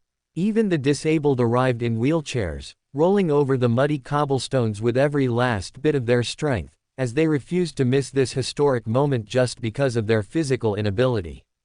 Beggars used their last silver coin as a placeholder, defiantly vowing to go hungry for a month or even dying happy if they could witness this fight, as although 1 silver coin was a lot of money for them, they still forked it out for this monumental occasion. For once, social status ceased to matter within the cult. There were no nobles or peasants anymore, only believers in the legend of the next dragon, each one driven by a shared obsession to watch the ancient prophecy unfold before their eyes. Jobs got forgotten, meals got skipped, and hundreds of families were left waiting. Because for once, nothing mattered more than this. Within just 2 hours of the announcement, ticket queues swelled so drastically that public squares outside booth zones turned into human walls, overflowing with desperate bodies and chaotic energy. Roads were blocked, shops shuttered, transit hubs frozen. Daily life came to a grinding halt, replaced by a single, silent urgency that pulsed across the cities like a heartbeat. Local authorities attempted to step in, after things got out of control. Police sirens wailed, and baton-wielding enforcers marched in with the intent to disband the gatherings, citing public obstruction and civil disruption laws. But the people stood firm. Old men clutched their walking sticks like spears, refusing to move. Some openly wept, shouting that they had waited their entire lives for a moment like this. That even if the police cracked their skulls open or dragged them to prison, they would crawl their way back just to witness the crowning of the next dragon. Mothers stood with babies tied to their backs. Teenagers stood barefoot after running for miles. Former veterans saluted each other in the line, standing at attention not for a general, but for the hope of witnessing the next dragon live in action. And so, in the end, it was not the people who surrendered. It was the police. Faced with a crowd too large to contain and too unified to intimidate, they backed down, slowly retreating as city officials scrambled for alternative strategies. Makeshift barricades were raised to guide the lines instead of disbanding them, and emergency water stations were deployed just to keep people from fainting in the heat. The same scene unfolded on every planet within the cult's domain. From the icy mining colonies of planet Ganter to the fertile trade ports of planet Xian Prime, every booth was now surrounded by a tidal wave of people, each one unwilling to give up their chance to be there in person when history was being written at the Sir Lewis Hamilton Arena. Because this was not just an ordinary fight. It was the moment that marked the dawn of a new era. The moment after which the cult's 32-year-long wait for its new dragon would finally come to an end. Somewhere amidst a secret training field, hidden within mountains, the fourth elder's paw, 7 days before the fight. Pant, pant. Ver's body was drenched in sweat from head to toe, steam rising from his bare shoulders as though his very blood was boiling beneath the surface, radiating heat and exertion in equal measure. The tall mountains that surrounded the training ground bore the scars of dozens of failed attempts, trenches carved into stone, entire ridges flattened, and black scorch marks scattered across the walls from the shockwaves that had cracked them apart like brittle shells. However, the success that Ver chased seemed to still elude him based on the focused expression on his face. Ver stood motionless, blade in hand, head tilted slightly downward as he stared at the next mountain in front of him, his gaze sharp and unwavering. Unlike the shattered peaks all around, this one still stood whole, untouched, almost as if it were daring him to try again. For the past 30 days, Ver had committed himself entirely to mastering the cult's most destructive offensive technique under the Monarch tier, known as Final Slash, a move of such terrifying magnitude that it was said to cut clean through mountains and even rupture the earth beneath if charged with enough mana. The fourth elder had observed the boy endure all manner of hardship in pursuit of this goal. He had trained through violent storms, ignored the agony of starvation, and pushed forward through bone-cracking exhaustion that would have crippled most men. Ver had surpassed what should have been the absolute limits of human endurance and continued onward with frightening resolve to master this technique that was both cruel and difficult to learn. Even a slight misstep in energy control or the angle of release could result in catastrophic backlash, torn ligaments, ruptured muscles, or worse. And yet, despite the danger, Ver advanced with every attempt. His last strike had carved a deep gash across the mountain's surface, nearly splitting it in two. But it stopped just short at the final moment, like a sword pausing an inch before the executioner's call. But now was different. This time, Ver's fingers tightened around the hilt of his blade, and the atmosphere around him grew dense, vibrating with a cold sharpness that made even the fourth elder's seasoned skin prickle in warning. A wave of spiritual pressure erupted from beneath Ver's feet, rippling outward like a heartbeat buried in the land itself. The elder, sensing the change, instinctively took a step back as unease gripped his chest. His eyes widened, his throat constricted, his heart began to pound faster with a sense of anxious anticipation. This time the boy is close. I can feel it, the fourth elder thought, watching intently as Ver's body ignited with brilliant silver light, the glow burning so fiercely that it cloaked his figure in radiant luminescence, while thousands of motes of mana swirled around him in chaotic, almost reverent, harmony. The sword in his hand began to tremble, not because he himself shuddered, but because the weapon itself was unable to contain Ver's coiled energy, as though it too desperately awaited the moment of release. And then, with a fluidity that defied logic, Ver vanished. A blinding flash split the sky as the young prodigy reappeared midair in front of the mountain, both hands gripping the hilt of his blade as he brought it down in a flawless, diagonal arc. Slash! The mountain in front of him didn't crack, as for a brief second, it appeared untouched, the silence drawing out like a breath held too long. But then, moments later, a perfect diagonal line revealed itself across the face of the mountain, the upper half slowly beginning to shift, sliding downward into the side with a quiet rumble, as though it were nothing more than paper. Rumble. The precision was absolute. The depth, breathtaking. And yet, it still wasn't over. The residual energy from the strike continued upward, unnoticed at first, invisible to the naked eye. But once it reached the clouds high above, the sky responded.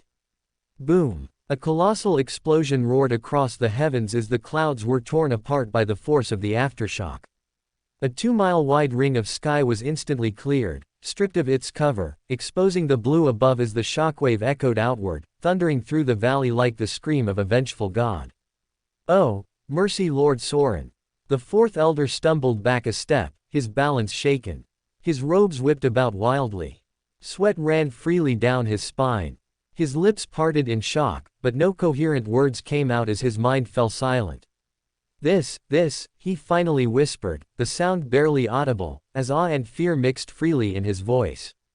If any part of him still doubted that Ver could lose the upcoming duel, even by the smallest margin or an accidental slip, then that belief had been utterly destroyed now, crushed beneath the weight of what he had just witnessed. Because what stood before him now was no longer a boy. Only a monster. Sheath. The soft click of the blade sliding into its scabbard marked the end of the demonstration, and as the echo faded, the fourth elder broke into applause, clapping his hands with wild fervor like an excited fan watching a hero take form. Clap, clap, clap. Ah, come on. This wasn't even a real challenge, Ver muttered, waving the elder off with mock humility. But the light in his eyes betrayed the truth.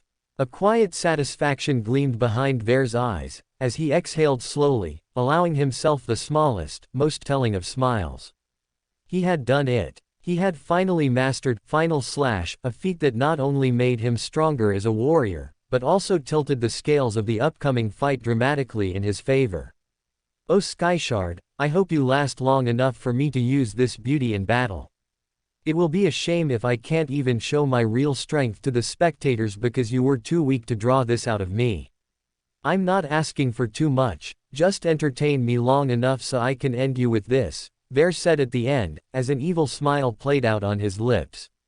3 days before the fight, Planet Tithia, Central Arena Barracks, Outer Sector Security Briefing Room. The briefing room was silent, thick with tension and purpose. 50 elite soldiers sat upright on lined metal benches, their bodies still, their expressions focused, each one dressed in pitch-black compression armor that clung to them like a second skin. The red emblem of the cult stood proudly over their left pectoral, gleaming faintly beneath the room's overhead white lights like a mark of unwavering allegiance. They were not ordinary guards. They were a specialist division, personally handpicked by the First Elder for their reputation as the most dependable and battle-hardened security force the cult had to offer. Every man in that room had earned his place through fire and blood. And today, they had been entrusted with the most sacred assignment of their lives, to protect the dragon candidates during the upcoming mega fight. At the front of the room, Commander Caven stood still, eyes scanning the crowd, arms clasped behind his back as his voice echoed out with lethal calm. This is not a festival. This is not a parade. And this sure as hell isn't a match for your entertainment. He let the words settle before continuing, his gaze sharpening. This is a once-in-a-generation coronation. The next dragon will be crowned. The future of our people shall be decided. And whether that future walks out alive or dies before he even gets to speak a word, depends on us. Murmurs ceased. Spines straightened. The righteous clans are desperate to kill the dragon candidates. You best believe they're up to no good, because if we can infiltrate the Sky God Arena with our limited resources, then they can absolutely infiltrate ours. They might plan to infiltrate the fan pits, hiding poison darts or flesh-eating smoke bombs beneath their sleeves. But we've studied their tactics.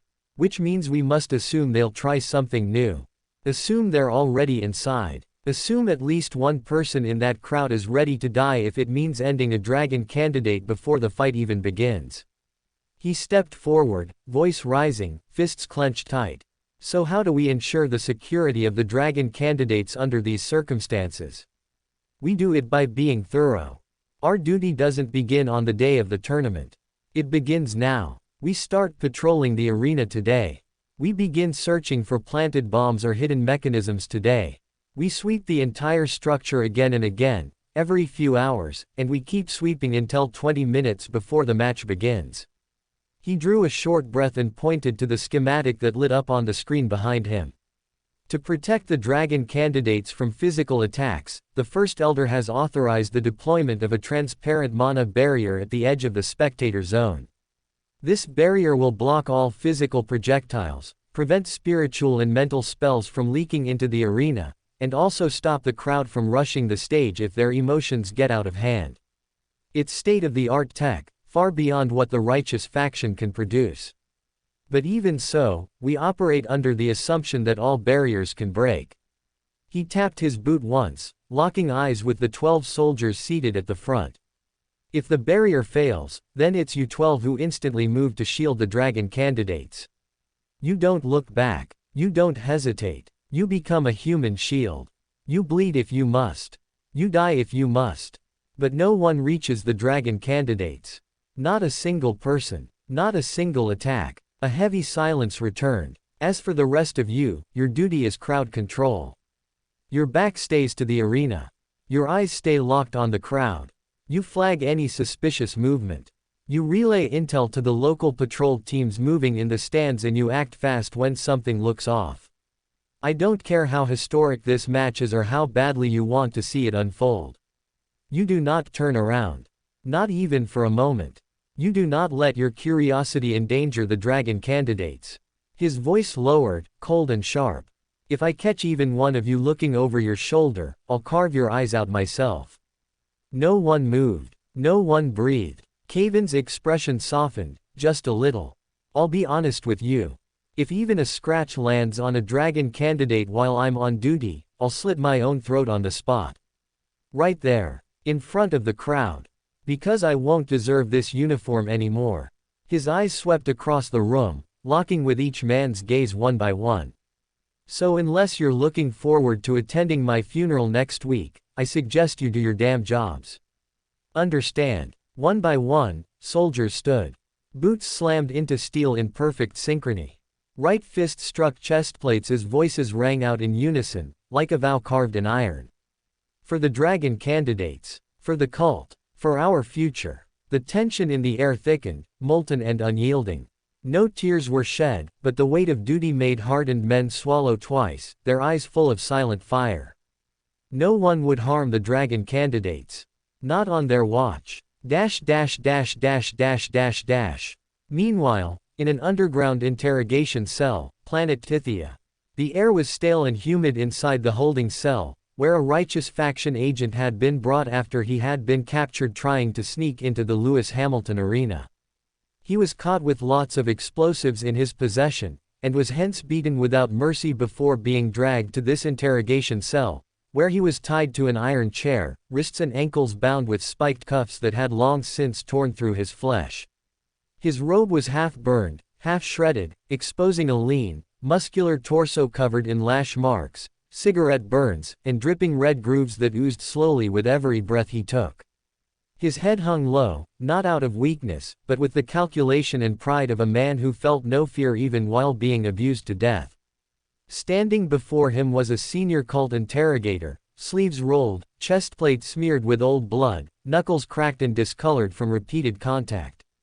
Name, rank, mission objective, the interrogator repeated flatly, wiping sweat off his brow with the back of his wrist.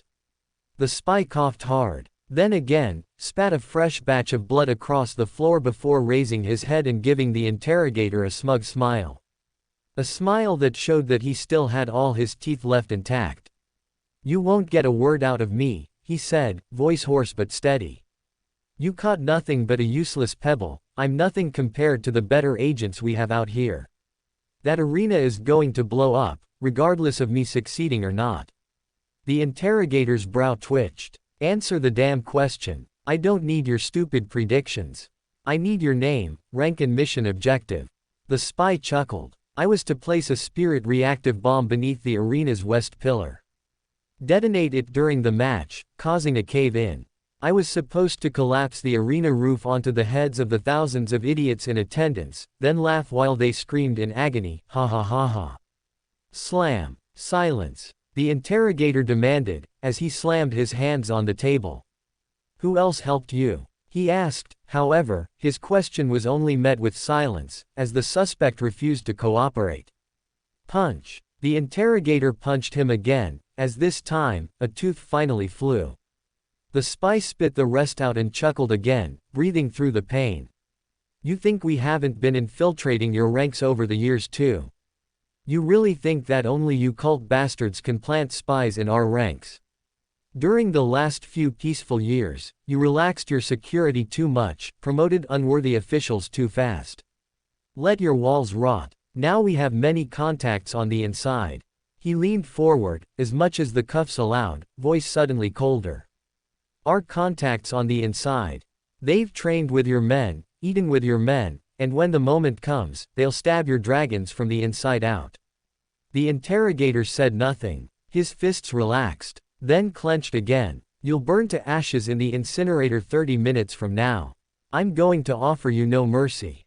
You're going to burn to death in the most painful way possible, he muttered, turning away. But the spy's voice followed him. Then I die with pride, having done my part in ridding the universe of the cancer that is the evil cult. Because while you will be busy digging through the dirt for rats, the wolves that are my comrades will already be at your throat. 2 days before the fight, Leo's POV. With just 2 days left before the day of the fight, Leo's hope of experiencing a sudden breakthrough had begun to fade. His understanding of the color red had deepened a little more each day, especially ever since he began dissecting the reasons behind why people killed. What pushed them, what anchored their rage, what drove their hand to spill blood.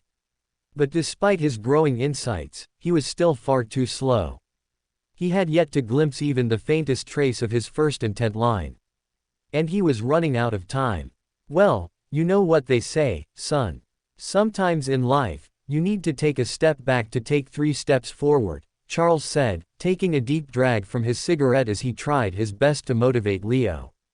Who says that? Leo asked with his eyebrow raised, as Charles exhaled, the gray smoke slowly rolling out as a faint smirk played on his lips. Me. I just made it up. He replied cockily, as Leo shook his head in disappointment. Sigh. Why can't I see intent, Charles? What about bloodlust am I still not getting? He asked, frustration laced in his tone as he massaged his head and tried to piece together what was still missing. I don't know, maybe what you need now is a trigger. A moment of clarity, something that snaps it all into place and lets the rest unfold. Maybe you've already gathered all the pieces, but you're trying to force them into the wrong shape, Charles said, holding out the half-smoked cigarette to Leo. Here, when life starts feeling like a riddle you can't solve, just take a deep puff. Let it sit in your lungs, let the nicotine settle into your bloodstream, then breathe it out nice and slow. The relief it brings you. That's what sharpens the mind. Charles preached, as he passed the half-used cigarette towards Leo, urging him to take a puff. However, Leo scrunched his nose in response as he waved the half-burned stink magnet away. No thanks. I'm not trying to turn into a walking ashtray like you. He jibed, however, Charles only snorted before extending it again. Come on, one drag won't kill you. Think of it as a rite of passage. Leo hesitated, eyes flicking between the glowing ember and Charles's worn, expectant gaze. What the hell, he muttered, finally taking it between 2 fingers and awkwardly placing it to his lips like he was holding a foreign object. Inhale. As a first-timer, he inhaled too quickly and too sharply, like ripping off a bandage without warning, sending the smoke tearing down his throat like fire, dry and unforgiving. Within a heartbeat, his eyes clamped shut as he doubled over, his frame racked by a violent cough. Cough. Cough. What the hell? Leo wheezed, sputtering as the smoke clawed at his lungs, while Charles threw his head back and burst out laughing, slapping his knee like he'd just witnessed the greatest comedy act of his life. Happens to all first-timers, son. Happens to everyone. Leo's eyes watered as he tried to blink the sting away, the cough still echoing in his chest. But then, without fully understanding why, he looked at the cigarette again, its end still lit, still smoking in his fingers, as he brought it back to his lips. All right, Charles said, voice lowering with more warmth this time. Steady this time. Draw slowly. Hold it, hold it. Leo did as instructed, holding the smoke in until his chest began to prickle with the dull warmth of it. Then he exhaled, slow and controlled, watching the smoke swirl and fade into the night air. And almost instantly, the tightness in his shoulders loosened. The strain in his jaw melted. His breath came easier, and for the first time in what felt like days, he felt a sliver of peace wash over his nerves. Yeah, that's it, Charles murmured, a proud smile tugging at his lips. He looked up at the stars for a long second, silent, eyes distant. My master gave me my first cigarette too, he finally said. Right before my transcendent tear breakthrough. I was shivering like a damn puppy, too scared of failing. Too scared that something might go wrong. But he just laughed, lit one up, and said, breathe this in, and remember, when you're scared, you take a drag and pretend like you aren't. Real men don't crack, Charles, real men stay stoic, no matter what. Leo turned to look at him. So this is tradition. Charles nodded. Passed down from mentor to student. And now I'm doing the same for you. There was a pause. Leo stared at the ember glowing at the tip of the cigarette, then asked quietly, so, are you coming with me? To Tithia. Charles chuckled, but it was softer this time. Nah, I wish I could, kid. But if I leave Juxta right now, millions of people will be endangered. I'm the cult's only monarch tier fighter, so I got to do my duty and protect the borders. He looked over with a half smile, as he lit up a new cigarette for himself. I'll be right here, watching on TV, probably yelling at the screen for you to lose. Leo raised a brow. To lose? Yeah, Charles grinned, nudging his shoulder. If you win, you get sucked into that political hellhole and suddenly you're not just my student anymore, you're the holy dragon, future leader, public figure, endless meetings, endless missions, no sleep. Screw that. Leo exhaled another puff, smirking. So you're saying I should purposefully lose? Charles laughed again. Hell no. Beat the bastard into the ground. Just don't forget to surrender at the last second and hand him the win, ha ha ha ha.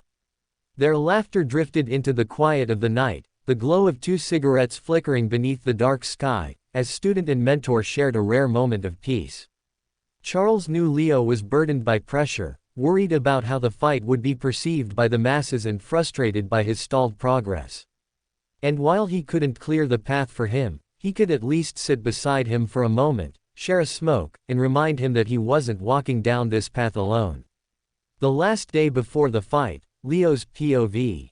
The final day before the fight had arrived, and as Leo moved through his morning sparring routine with Charles, he could sense something different about the red aura pooling around the monarch's body today. With every blow that the two exchanged, Leo began to notice faint traces of red aura rising from Charles's body, drifting toward him not as solid threads but as flickering wisps that hovered briefly before dissolving, as though they were trying to find him but couldn't quite hold on. The line had started to form, but failed to connect. Like a car engine trying to start, but never fully roaring to life. He could feel it now more than ever, the edge of something, the outline of a truth he hadn't fully grasped yet, like a door half open, like a puzzle with one missing piece. If he had just a little more time, perhaps a week, maybe even just a couple more days, he was certain he could figure it out, could break through the fog and finally see it clearly. But unfortunately for him, time had already run out. Your eyes, they're moving in the right direction, kiddo. You're almost there, Charles encouraged, easing the pace of his attacks just slightly to give Leo a bit more time to read the red path. Clang, clang. Leo found himself keeping up better with the pace of Charles's attacks now, his body reacting faster as he began to faintly sense the incoming strikes. He couldn't see the precise trajectory yet, but even a vague idea of where the next blow would come from gave him a massive advantage in improving reaction times. Yes, boy. That's it, you're getting there, starting to grasp how the realm of intent fighting works, Charles said, continuing to guide him. As for the next 8 hours, the monarch did everything he could to push Leo closer to the edge of breakthrough, but no matter how hard they tried, the final step remained elusive. Fuck, fuck, fuck, Leo cursed, dropping to his knees with his hands braced against them, sweat pouring off his face and dripping from his nose. He was close. So close he could feel it lingering just outside his reach, but the last piece still refused to fall into place. Don't get angry, son. You need a calm, calculating mind if you want to beat someone stronger than you, Charles said, his voice steady. Keep your head in the game, because having half knowledge is more dangerous than knowing nothing at all. When Leo recovered and they resumed sparring, Charles disarmed him with ease and pressed the steel pipe to his throat. He hadn't moved any faster, yet somehow he had completely outmaneuvered Leo. You're keeping up with me by making wild assumptions about where the next strike will land, but you're not sure. You can only sense the general direction. One wrong guess, and that uncertainty will kill you faster than a clean, sure dodge ever could. In your current state, you can fight evenly against a transcendent tier opponent, but that's only until you go wrong once. The moment you're cut and bleeding, your guard will grow weaker and weaker until you lose. So either master intent by tomorrow, or fight like you don't have it, because staying in the middle like this will be a sure-shot recipe for disaster. He tapped a finger to his temple. Head calm, eyes focused. Let's go again. Dash dash dash dash dash dash dash dash dash dash dash dash dash. Meanwhile there, While Leo pushed himself to the brink in desperate pursuit of a breakthrough, Ver lay stretched across a massage table, his entire body sinking into the cushion beneath him as the skilled hands of a masseuse worked through every knot and strain in his muscles with patient, practiced ease. His eyes remained closed, his expression calm, as he focused not on the chaos of battle or the fear of what tomorrow might bring, but on maintaining perfect control over his body and mind, ensuring that when the time came, he would be rested, composed, and at his full 100%. He believed there was nothing more foolish than trying to cram power at the last minute, nothing more reckless than chasing desperation on the eve of a war. He had trained. He had prepared. Now, all that remained was to arrive sharp and ready. The fourth elder might be a fool, but he knows how to live life in style. This massage is godly, Ver thought, as he made a mental note to experience this joy every week after he became dragon. I wonder what the reaction to my win will be like. He wondered, as once the massage deepened, he let his thoughts drift toward the applause he was going to receive after being crowned dragon. He thought about how the crowd would chant his name. The way the lights would hit him from all angles as he stood in the center of the stage, one hand raised in triumph, basking in the roar of adoration. He pictured the poses he would strike, the slow turn of his body as he let the broadcast cameras drink him in from every angle, the exact smile he would offer the masses, calculated and effortless. Because more than strength, more than title, what Ver had always craved ever since he was a child was recognition. Having grown up as an orphan, he had always been unnoticed and unloved, living in the cracks of a universe that never paused to look his way. Attention had been a luxury. Praise, an impossible dream. As it wasn't until he was 18 and was tested to possess the blood of the timeless assassin running through his veins that his fortunes finally turned. The dragon is the most loved individual in the cult. The one adored by everyone, Ver thought, as he let out a soft satisfied sigh. With the dragon's title now within his reach, he wanted to experience that attention, that love that he never received growing up, as although he didn't care much for the commoners of the cult, what he did care about was living the grandest life possible, one steeped in praise, lit by admiration, and crowned by public worship. Planet Tithia, Sir Lewis Hamilton Arena, 4 hours before the fight. The gates to the colossal Sir Lewis Hamilton Arena finally swung open, a full 4 hours ahead of the much-anticipated fight, as the first eager wave of ticket holders began pouring in, only to find themselves greeted not by music or fanfare, but by the cold, unflinching vigilance of the cult's elite security forces. Each spectator was brought to a halt and subjected to a thorough pat-down, scanned meticulously with mana detectors, and questioned with a level of intensity more suited to a war zone than a live event. Carry bags were emptied, storage rings examined with scrutiny, and no exception was made for anyone, regardless of their appearance, age, or social standing. From a curious toddler barely 4 years old to a frail man well into his 90s, everyone was checked with the same exacting standards. This intense security protocol did not stop at the front gates either. In the hours leading up to the fight, squad leader Caven and his dedicated security division continued to sweep the entire arena perimeter with methodical precision. They inspected every hallway, combed through every vent, cleared every food tray, scoured every basement restroom, and even searched the intricate mana ducts built deep within the infrastructure. Their stern expressions and razor-sharp posture left little room for doubt.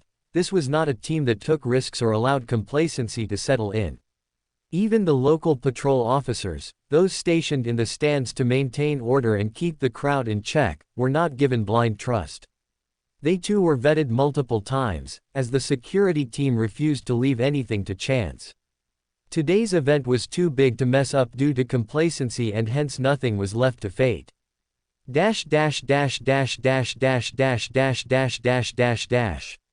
About 180 minutes before the fight begins. High above the steady hum of the pouring crowd and the relentless efficiency of the gate checks, the elders began to make their entrance. One by one, they ascended into the arena's upper tiers with their entourages trailing behind, each clad in flowing robes and full face masks embroidered with the insignia of the cult, their presence drawing attention from every direction as they stepped into one of the 12 private VIP boxes designed exclusively for the cult's highest council. They waved down at the masses like benevolent politicians, offering graceful nods and cheerful thumbs-ups, basking in the roar of cheers, all while silently nursing their contempt for the rival elders seated just a few feet away. Ready to see your candidate lose big time. The fourth elder leaned in, his voice low and laced with a smug edge, whispering just loud enough for the first elder beside him to hear. The first elder, ever composed, simply smiled in response, placing a firm hand on the fourth's shoulder before replying in a voice equally calm, "Enjoy this councilman life while it lasts. You never know when your own time on that seat comes to an end." Their words were light and their tones polite, but the look in their eyes told a far different story, a rivalry layered in history, politics, and deeply personal stakes. Because beneath the pleasantries and ceremonial robes, every elder knew what was on the line today. Victory would not just secure prestige for the winning side's candidate, it would elevate their entire faction within the cult's hierarchy. Should the fourth elder's candidate triumph, his faction was poised for a meteoric rise in influence and reach. But if he lost, then the consequences would be swift and unforgiving, with the political careers of his entire faction ending overnight. So as they sat in their lofty VIP boxes, their voices composed and their body language rehearsed, the elders belonging to the fourth elder's camp couldn't help but feel the creeping anxiety underneath it all. Because this was no ordinary duel. This was the moment which would decide their political future.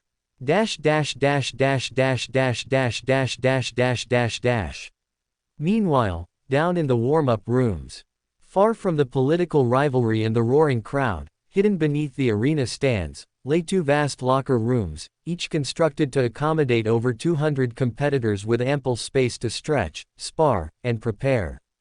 But today, those expansive rooms remained largely empty, as only one fighter occupied each. Aegon Vare and Leo Skyshard had both arrived exactly at the designated reporting time, 3 hours prior to the scheduled bout. Their entries were quiet and unannounced, yet their very presence shifted the air around them, drawing attention like gravity without needing a single word. The inspection officials were already waiting, armed with artifact readers, detection scrolls, and testing kits, their duty clearly outlined, to verify that every weapon, article of clothing, and auxiliary item both fighters possessed was free of poison, forbidden enchantments, or any trace of foul play. The process was clinical, thorough, and executed with unwavering precision. Both competitors complied in silence, their faces unreadable, their auras steady. Yet while the inspection team maintained a veneer of professionalism throughout the process, their curiosity, being human, quietly bled through. They had heard the whispers, the theories that had dominated internal channels and tavern talk for weeks. Leo Skyshard, they said, had already broken through to the transcendent tier. The rumors claimed that his Grand Master status was nothing more than a clever illusion, crafted to deceive his enemies and keep his true power hidden until the right moment. So naturally, as they ran their scans, their fingers paused for just a second longer than necessary. They repeated the readings. Once, then again, but each time, the result remained unchanged. No indication of transcendent breakthrough. Leo Skyshard was still, definitively, a Grand Master. The officials said nothing. Their expressions never wavered. Their duty was not to judge. But beneath their stoic faces, in the quiet corridors of their thoughts, a conclusion had already formed. He can't win. This fight is already doomed. They didn't voice it aloud, nor did they allow a single hint of bias to escape their features, yet as they finished the inspection and turned to leave, their inner certainty followed them out like a shadow. In their minds, the outcome of this match was already a foregone conclusion. 2 hours before the fight, Aegon Vare's warm-up room. Vare lay flat on his back, casually bouncing a ball off the ceiling when Captain Max entered the room. Tap, tap, tap. He paused for a moment, sensing a presence drawing near, as lifting just his neck, he gave Max a quick once-over, then let his head fall back down and resumed tossing the ball, acting as though Max hadn't entered at all. Tap, tap, tap. I am Captain Max, and I'll be the referee for your fight today. Max introduced himself as he used a small wind spell to guide the ball into his palm before it could fall back into Ver's. That gesture drew an annoyed click of the tongue from Ver, who sat up sluggishly, narrowing his eyes at the ball now resting in Max's hand, as if demanding it back at once. "Haha, all right," Max said, as he chuckled and tossed it back. "Catch. Pleased to meet you, Captain. How may I help you today?" Ver asked, his tone overly polite and deliberately rehearsed, the product of countless etiquette lessons drilled into him by the mentor sent by Fourth Elder. "You can help me by paying attention to my instructions. It would be a shame if I had to disqualify you from such a historic battle just because you, accidentally, broke a rule," Max said with a patient smile, one that walked the line between respectful and unshaken. "Please, carry on. I have nothing but the utmost respect, for rules," Ver replied, a dry chuckle slipping out before he caught himself and returned to his stoic facade. Sigh. Max exhaled quietly, already realizing what kind of person he was dealing with, though he kept his composure intact. "This bout will be conducted under standard Universal Circuit rules," Max began, his tone steady. "Now, I've been informed that this is your first official competition, so let me lay out the rules clearly to avoid any confusion later. The match ends only when one fighter is incapacitated or surrenders. There are no arena outs, no match stoppages for disarming your opponent." As Max spoke, Ver let out a slow yawn, blatantly disinterested in the rule rundown. "You may not kill your opponent," Max continued. "While killing will not result in disqualification, we would prefer not to lose someone carrying the blood of our ancestor dying so unnecessarily. So, make sure to hold back your final strike." Ver laughed at that, loud and amused. "Well, at least you acknowledge it'll be me who needs to pull back the final blow," he said, flashing Max a sly grin. Max rolled his eyes, unimpressed by the bravado. "Well, my subordinates have already inspected your gear. Everything checks out. Best of luck in your match," Max said as he turned to leave, to which Ver responded with a mock salute, smirking all the way. A few minutes later, Leo's warm-up room. Unlike the empty silence of his opponent's quarters, Leo's warm-up room carried an unusual atmosphere of casual chatter as Captain Max stepped inside, only to pause mid-step in disbelief. Sitting cross-legged on the bench, Leo quietly stroked the head of a rather plump frog perched comfortably in his lap. The creature looked up with lazy eyes, its throat inflating slightly as it croaked, not out of instinct but in perfectly spoken words. "What is it, mongrel? Why have you interrupted my private time with Lord Father?" The frog barked, glaring at Max as though he were a servant who had dared enter a royal court without permission. Captain Max blinked, momentarily stunned. "My sincerest apologies," he managed, quickly regaining his composure. "I'm Captain Max, the designated referee for today's match, and I'm here to clarify the rules." Leo gave him a quiet nod of understanding and gestured toward the bench opposite him.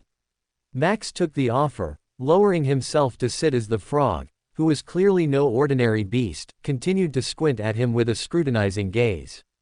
"It's my understanding that you've already competed in the interstellar circuits," Max began, choosing his words carefully, "so I assume you're familiar with the standard rules governing this match." Leo nodded once more. "Well then, I won't take up too much of your time. The only thing I ask, no, urge, is that you refrain from killing your opponent, should the opportunity arise. Both of you carry the blood of our ancestor, and while the rules may not explicitly forbid it, having either of you die under my watch would be a failure I'd prefer not to bear." Leo's expression remained steady as he replied, "Understood. I won't kill him. He might very well be a long-lost cousin of mine, and I don't spill blood of family." Max couldn't help but crack a small smile at the response, appreciating the touch of humor in Leo's otherwise composed demeanor. With a final nod, he rose from the bench. "Thank you for your time. I'll take my leave now." Once outside and walking down the corridor alone, Max couldn't help but reflect on the sharp contrast between the two competitors. Ver had been insufferably arrogant, overflowing with bravado and barely veiled contempt, the kind of fighter who believed the world owed him its applause before he'd earned it. Leo, on the other hand, though clearly prideful in his own right, carried himself with a calm restraint that felt infinitely more suited to the weight of the dragon's title. There was a quiet gravity in his presence, something that demanded respect without needing to shout for it. And if this fight were decided by demeanor alone, Max knew exactly who he would bet on. Skyshard is better suited for the job, he admitted to himself, but I don't see a path for his victory. Because regardless of temperament, Leo was still an entire tier below Vare. And in the cruel, unforgiving logic of battle, that difference was not surmountable through luck alone. If the two were to fight 1,000 times, Leo would likely lose all 1,000 of those fights, because he was simply not strong enough to bridge a full tier gap. Nobody in the universe was. Or so, Max believed. 10 minutes before the fight, official broadcast begins. The arena lights dimmed for a brief second before erupting back to full brilliance as the official broadcast feed went live across every screen in the cult's network, and simultaneously, to thousands of independent viewing centers across neutral planets that were controlled neither by the cult nor the righteous faction. Floating camera drones whirred into motion, gliding across the upper tiers of the colossal Sir Lewis Hamilton Arena, capturing sweeping shots of the packed stands as cheers rose like a wave and flags bearing the cult's emblem fluttered in the artificial breeze generated by the open-air vents overhead. The broadcast screen split briefly into 3 panels, one showing the roaring crowd in their thousands, one locked onto the 12 elder VIP boxes where stoic, masked faces looked down at the arena, and one trained on the long, torque-lit passageways that connected the warm-up rooms to the main battlefield, still empty for now, but thick with the anticipation of what was about to unfold. A moment later, the audio feed kicked in. "Good morning, ladies and gentlemen," came the smooth voice of the lead commentator, cutting through the ambient noise of the stadium. "I'm Joe, and with me here today is Dana, and we are honored to be your commentators for what promises to be a once-in-a-lifetime event." "That's right, Joe," Dana's voice followed, sharp and clear, tinged with excitement. "It's a historic day at the legendary Lewis Hamilton Arena, where in just a few short minutes, we will witness the crowning of the next dragon, the cult's newest spiritual leader after a vacuum of 32 years. The camera shifted again, this time panning across the first few rows of the crowd, zooming in on fans holding banners in support of the dead dragon Noah, where the slogans read, "Rip Legend, your successor is finally here. We miss you, Lord Noah." And, "The dragon shall fly again," as sentiment seemed strong amongst the masses. "And just look at this crowd," Joe continued, the camera now focusing on a young child sitting on their father's shoulders, face painted in silver and red, waving a small cult flag with unrestrained enthusiasm. "You can feel the electricity in the air today. Everyone here knows they're about to witness history in the making." Dana chimed in as the broadcast flashed again to the long stone tunnel behind the arena stage, lined with sigils and glowing runes that shimmered faintly, awaiting the footsteps of its chosen warriors. "And it's not just the audience feeling the nerves, Joe. The elders have all arrived, and while they might be keeping a tight lid on their emotions, you can tell the stakes are heavy. Every move, every glance, every nod from those private boxes carries a weight that extends far beyond this battle." The camera zoomed in on the 4th Elder's VIP box, where he sat with a tightly composed expression, arms folded over his chest while his aides whispered behind him, eyes flicking constantly between the arena floor and the tunnel entrance. Then it shifted smoothly to the 1st Elder, whose calm demeanor and steady gaze stood in stark contrast to the restless energy of his peers, as if he were the only one truly prepared for whatever outcome might come. Back at the center of the feed, the arena floor remained pristine and untouched, the white stone stage stretching 50 meters wide, with its enchantments still dormant and its boundaries marked by softly glowing lines of violet mana that traced the edges of the combat zone. "And there you have it," Joe said, his tone dropping just slightly for dramatic effect. "This is the battlefield upon which the fate of our cult will be decided. The fight is scheduled to begin in exactly 10 minutes, folks," Dana added, his voice rising. "And we still don't know if Leo Skyshard has broken through to the Transcendent tier or not. That mystery is hanging in the air like a blade over Ver's neck. I'm sure he shall be nervous to see what's the truth regarding his opponent's true power. But if Leo is still a grandmaster going in, then the odds are heavily stacked against the Rodova Circuit's champion.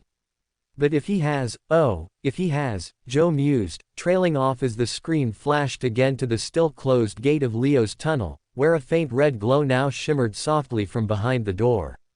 Then we may be in for the fight of the century. The camera lingered for a heartbeat longer on that gate, before cutting back to a wide-angle view of the entire arena, only for the entire screen to be swallowed in gold the very next second, as a beam of divine light descended from the sky like judgment itself. The light struck the edge of the battlefield with thunderous force, yet no sound followed, only silence, total, consuming silence, as if the entire world had forgotten how to breathe. A singular silhouette emerged from within that light. Cloaked in layered black robes lined with silver veins, with a long sword strapped to his back and black hair cascading past his shoulders, he descended slowly, feet never touching the ground until the light delivered him to the arena floor. Then the sound returned, not as a whisper but as a tidal wave. "Oh my stars! Joe! Joe! That's him!" Dana's voice cracked, eyes wide as saucers, hand trembling as he grabbed Joe's arm mid-broadcast. That's Lord Soren." Joe nearly dropped his headset, the words spilling out of his mouth in a frenzy. "This isn't a vision. This isn't a projection. This isn't a recording. That's him. In the flesh. Lord Soren. Our divine Lord. He's here. He's actually here." The camera feed spasmed, trying to adjust to the aura radiating off him, struggling to contain a figure the world itself seemed unworthy to frame. Pandemonium erupted. People screamed, wept, fainted. Entire rows of the audience collapsed into sobbing worship. Every hand raised in reverence. Every head bowed in unison. Dozens tried to throw themselves over the rails of the stands just to be closer to him. Veterans of war and rankless civilians alike dropped to their knees without hesitation, praying and thanking the protector. "He's the sword that ended the holy revolt." Dana shouted over the roar, voice breaking again. "The timeless assassin's heir. The cult of Ascension's sect master. The greatest warrior alive," Joe added, voice reverent now, low and shaking. "The nightmare that the eternal sovereign can never forget. The God we follow," Dana whispered, as even he and Joe turned teary-eyed when seeing Soren in the flesh. It was the great God's first public appearance in over a century, and the crowd lost their minds just to see that their divine protector was still alive and healthy.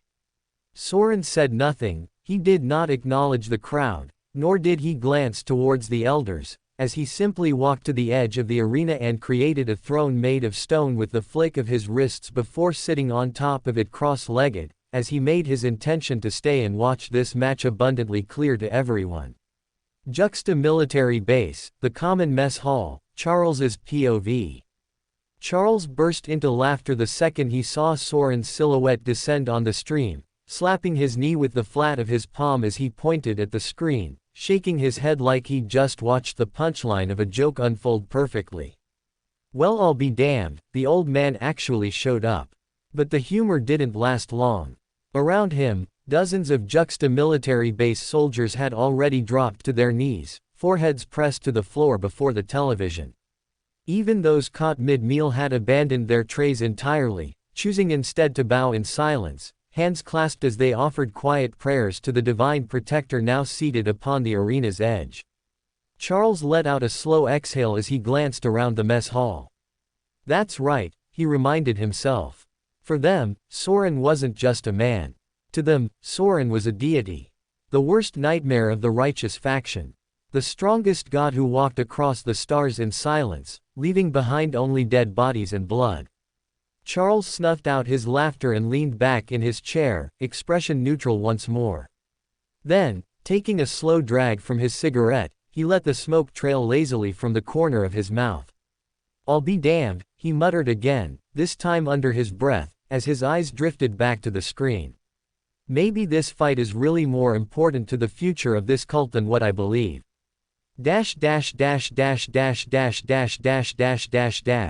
At the same time, down in the warm-up room, Leo's POV. Leo wondered what all the ruckus was about above him. For a solid minute, it sounded like the entire stadium had imploded into madness.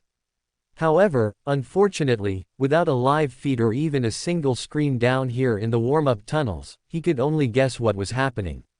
I sense the presence of someone extremely strong, Lord Father, Dumpy whispered, a slight tremble in his croaking voice. It's like, if everyone else shines like a candle in this arena, then that individual, he shines like a sun. Leo glanced down at him, gently stroking the frog's back as he brought him some calm. It's okay, Leo said softly. It doesn't matter who came or who didn't.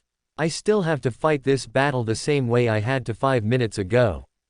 The words were spoken quietly, mostly to himself, a steady anchor against the rising tide of nerves.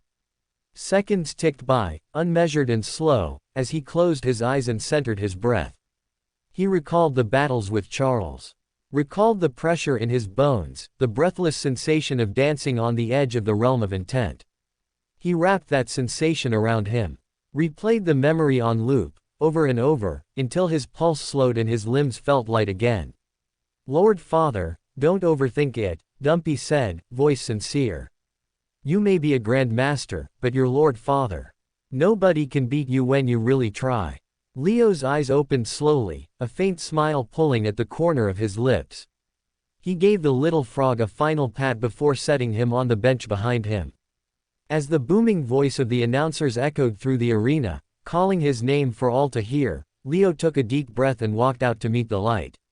His steps were steady, his heart calm, as a quiet smile rested on his face. Dash dash dash dash dash dash dash dash dash. Main arena stage, seconds before the match start. Once the clock timer ran down to 0 and it was finally time for the match to begin, the crowd erupted in cheers as the officiating referee of the day was introduced. Firstly, please welcome the officiating referee for today's match. Very experienced, very reliable, very famous. Captain Max. The ground vibrated beneath the force of the applause as Max strode into the arena, his boots echoing with crisp authority. A thick red sash was tied diagonally across his chest, denoting his official role, as he waved at the crowd with a firm and focused expression on his face. Captain Max is no stranger to high-pressure situations, folks. And I can't think of a better man to referee a battle of this magnitude. Joe said, his voice ringing out over the broadcast, loud and proud. He's a decorated officer, a neutral enforcer of law, and one of the few men trusted by all the elders in the sect, Dana added. Max reached the center of the arena and came to a halt, giving a deep bow toward Lord Soren's throne, before turning slightly toward the tunnel on the left. Joe's voice quieted slightly as the camera panned to the entrance now glowing faint white. And now, the moment we've all been waiting for.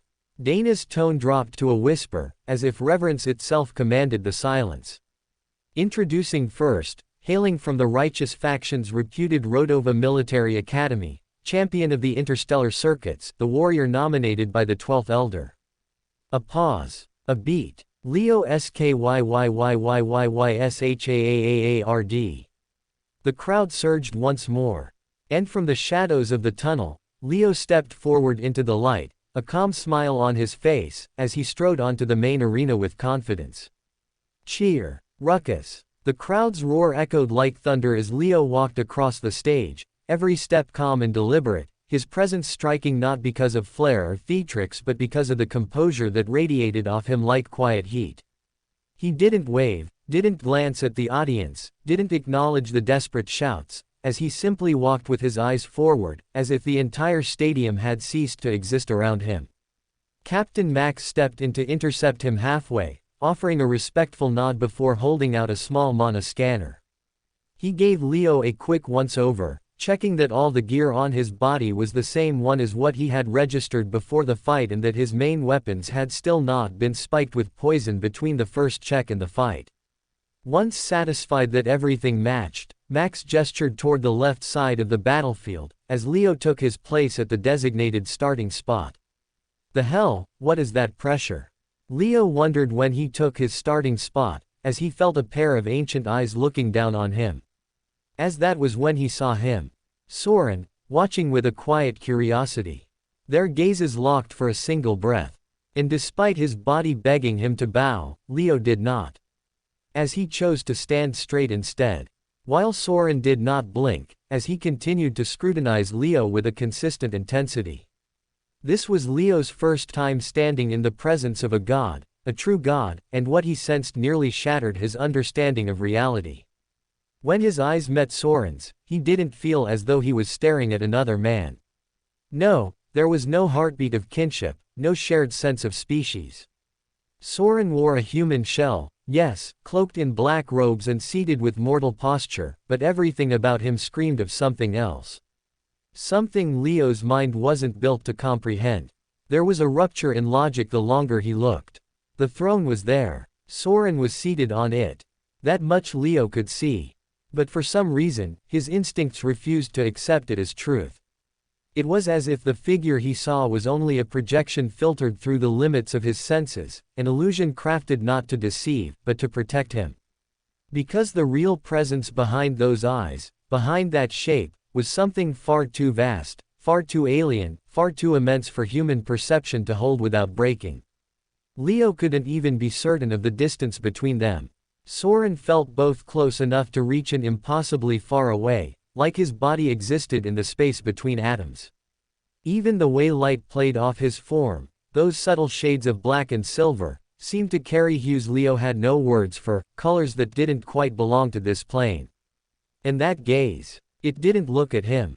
It looked through him, not like reading his thoughts, but like flipping through every page he had ever lived, casually browsing the narrative of his soul as though it were a minor footnote in some ancient tale already written.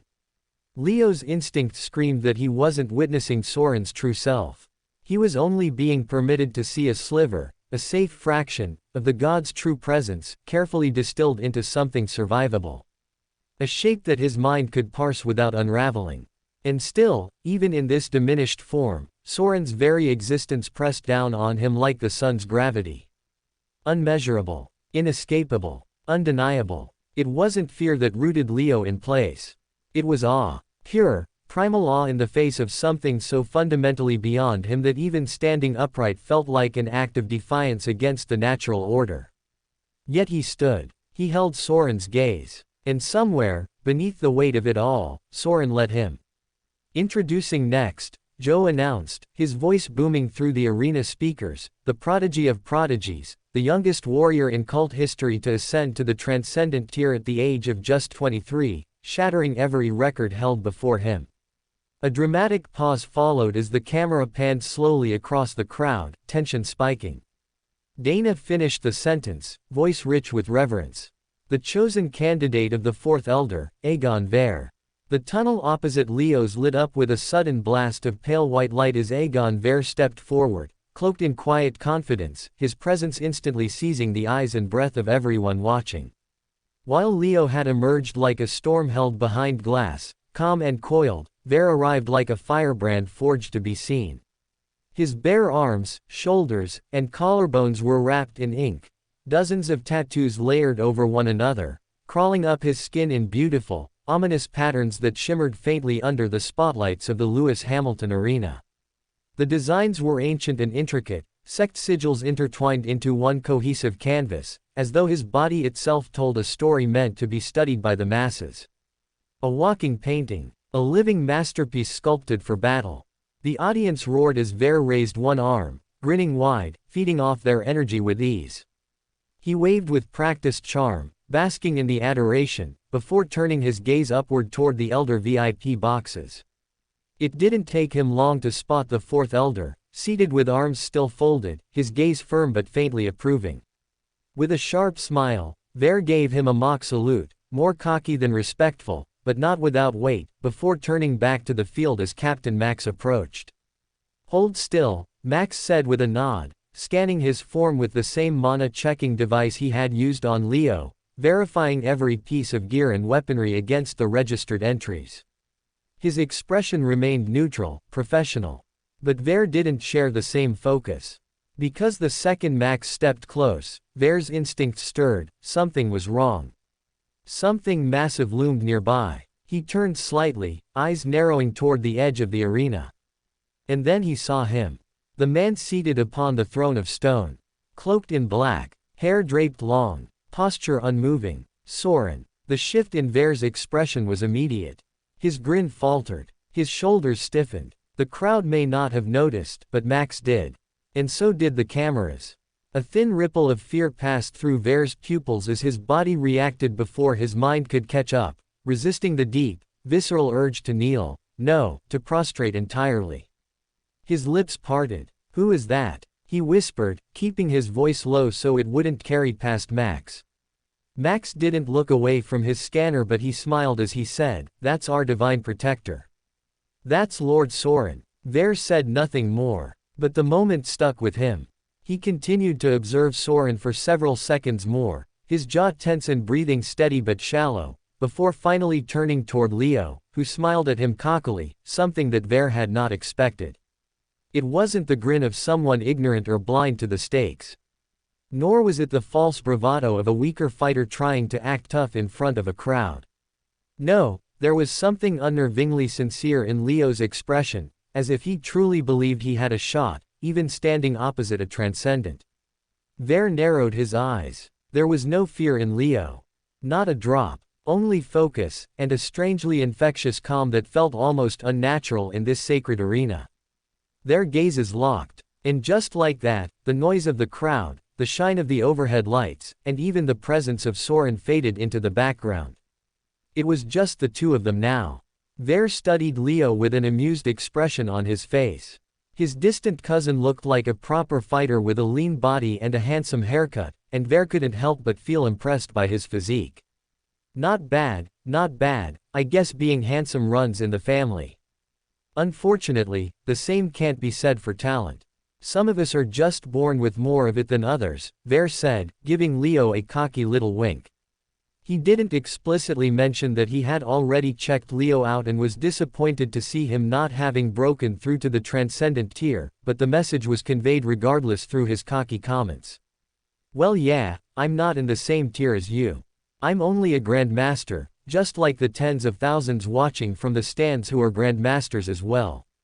So you better try your best to end this quick, because, if despite the tier difference, I manage to give you a hard time, then it really won't look good," Leo replied, not letting Ver's comments rattle him, and instead flipping the narrative on his opponent.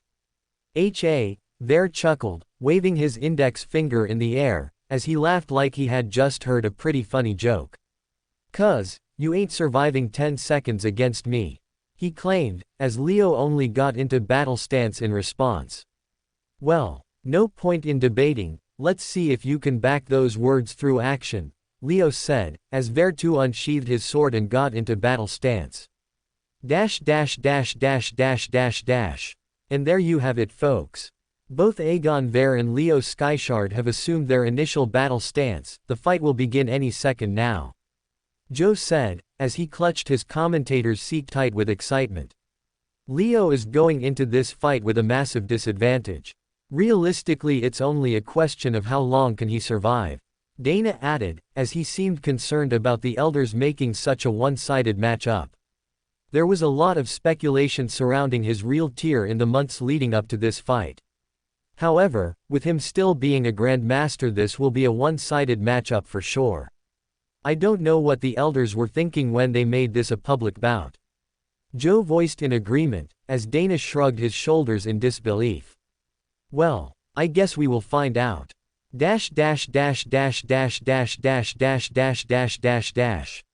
Skyshard ready. Ver ready. Max asked both fighters one after the other, as both Leo and Ver gave him a nod of affirmation. Very well then. Begin, he announced, and almost as soon as he dropped his hand, both Ver and Leo charged towards one another, two streaks of momentum heading toward collision, their weapons already half drawn. But just before the gap closed, Leo's eyes twitched to the right. There, a faint red mist, like smoke from a dying ember, seeped off Ver's blade, slithering across the air with deceptive speed. His instincts screamed. Without a moment's hesitation, Leo halted mid-step, dropped his shoulders, and twisted his torso slightly, raising his dagger at an angle just in time. Clang! The steel rang like a bell, the collision sharp and visceral, echoing across the arena. Leo's arms shook as his feet slid back half a step, the force of the blow reverberating through his bones. His pupils widened. That hit had power. Real power. But across from him, Ver's expression changed too. His smirk faltered, just for a breath, as the reality set in.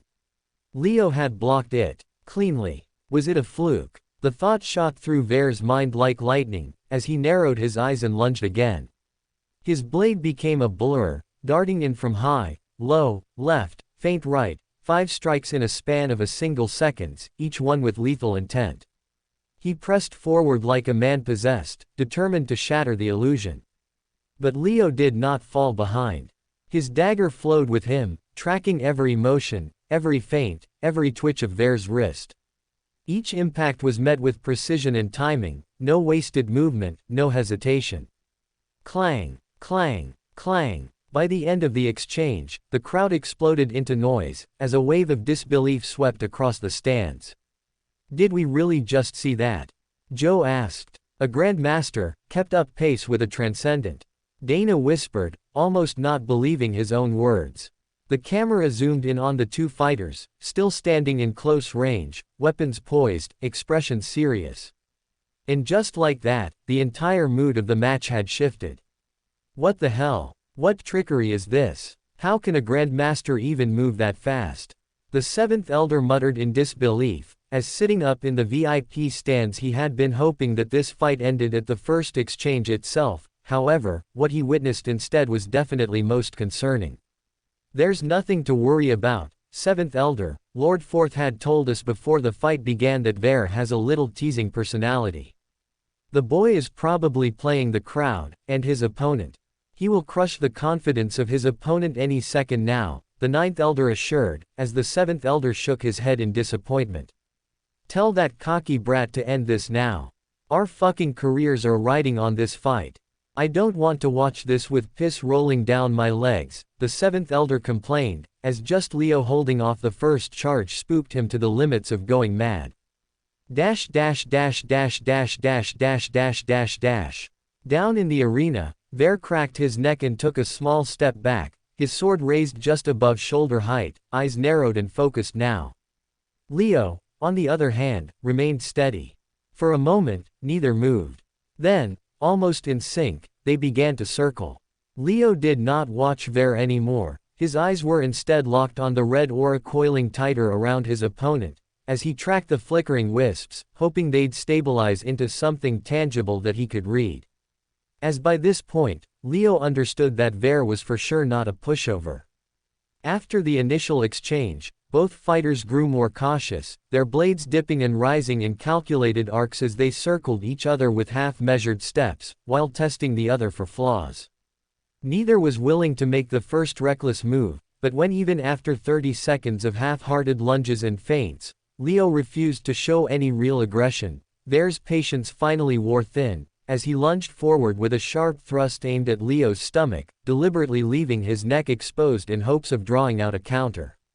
Clang! Leo intercepted the thrust with one hand, his dagger angled low and tight against his forearm, the force bracing through his wrist as he fell for the bait and tried to counter with his free arm, only to be caught completely off guard when Ver snatched that very arm with a whip-quick twist that nearly dislocated the elbow on contact.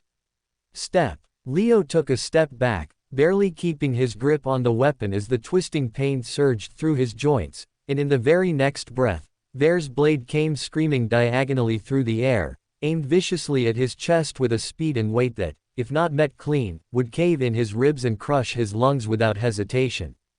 Clang! Leo's forearm screamed in protest as he threw up his dagger in a desperate parry, the blade barely redirecting the strike as he staggered back again, boots skidding on the arena floor, his balance fraying but still intact. Clang! Clang! Clang! The next barrage arrived without warning. Left shoulder, right thigh, the edge of his ribs, then a near miss at the neck. Each swing came with such brutal precision it felt less like a duel and more like a dance orchestrated solely by Ver, as Leo scrambled for a response.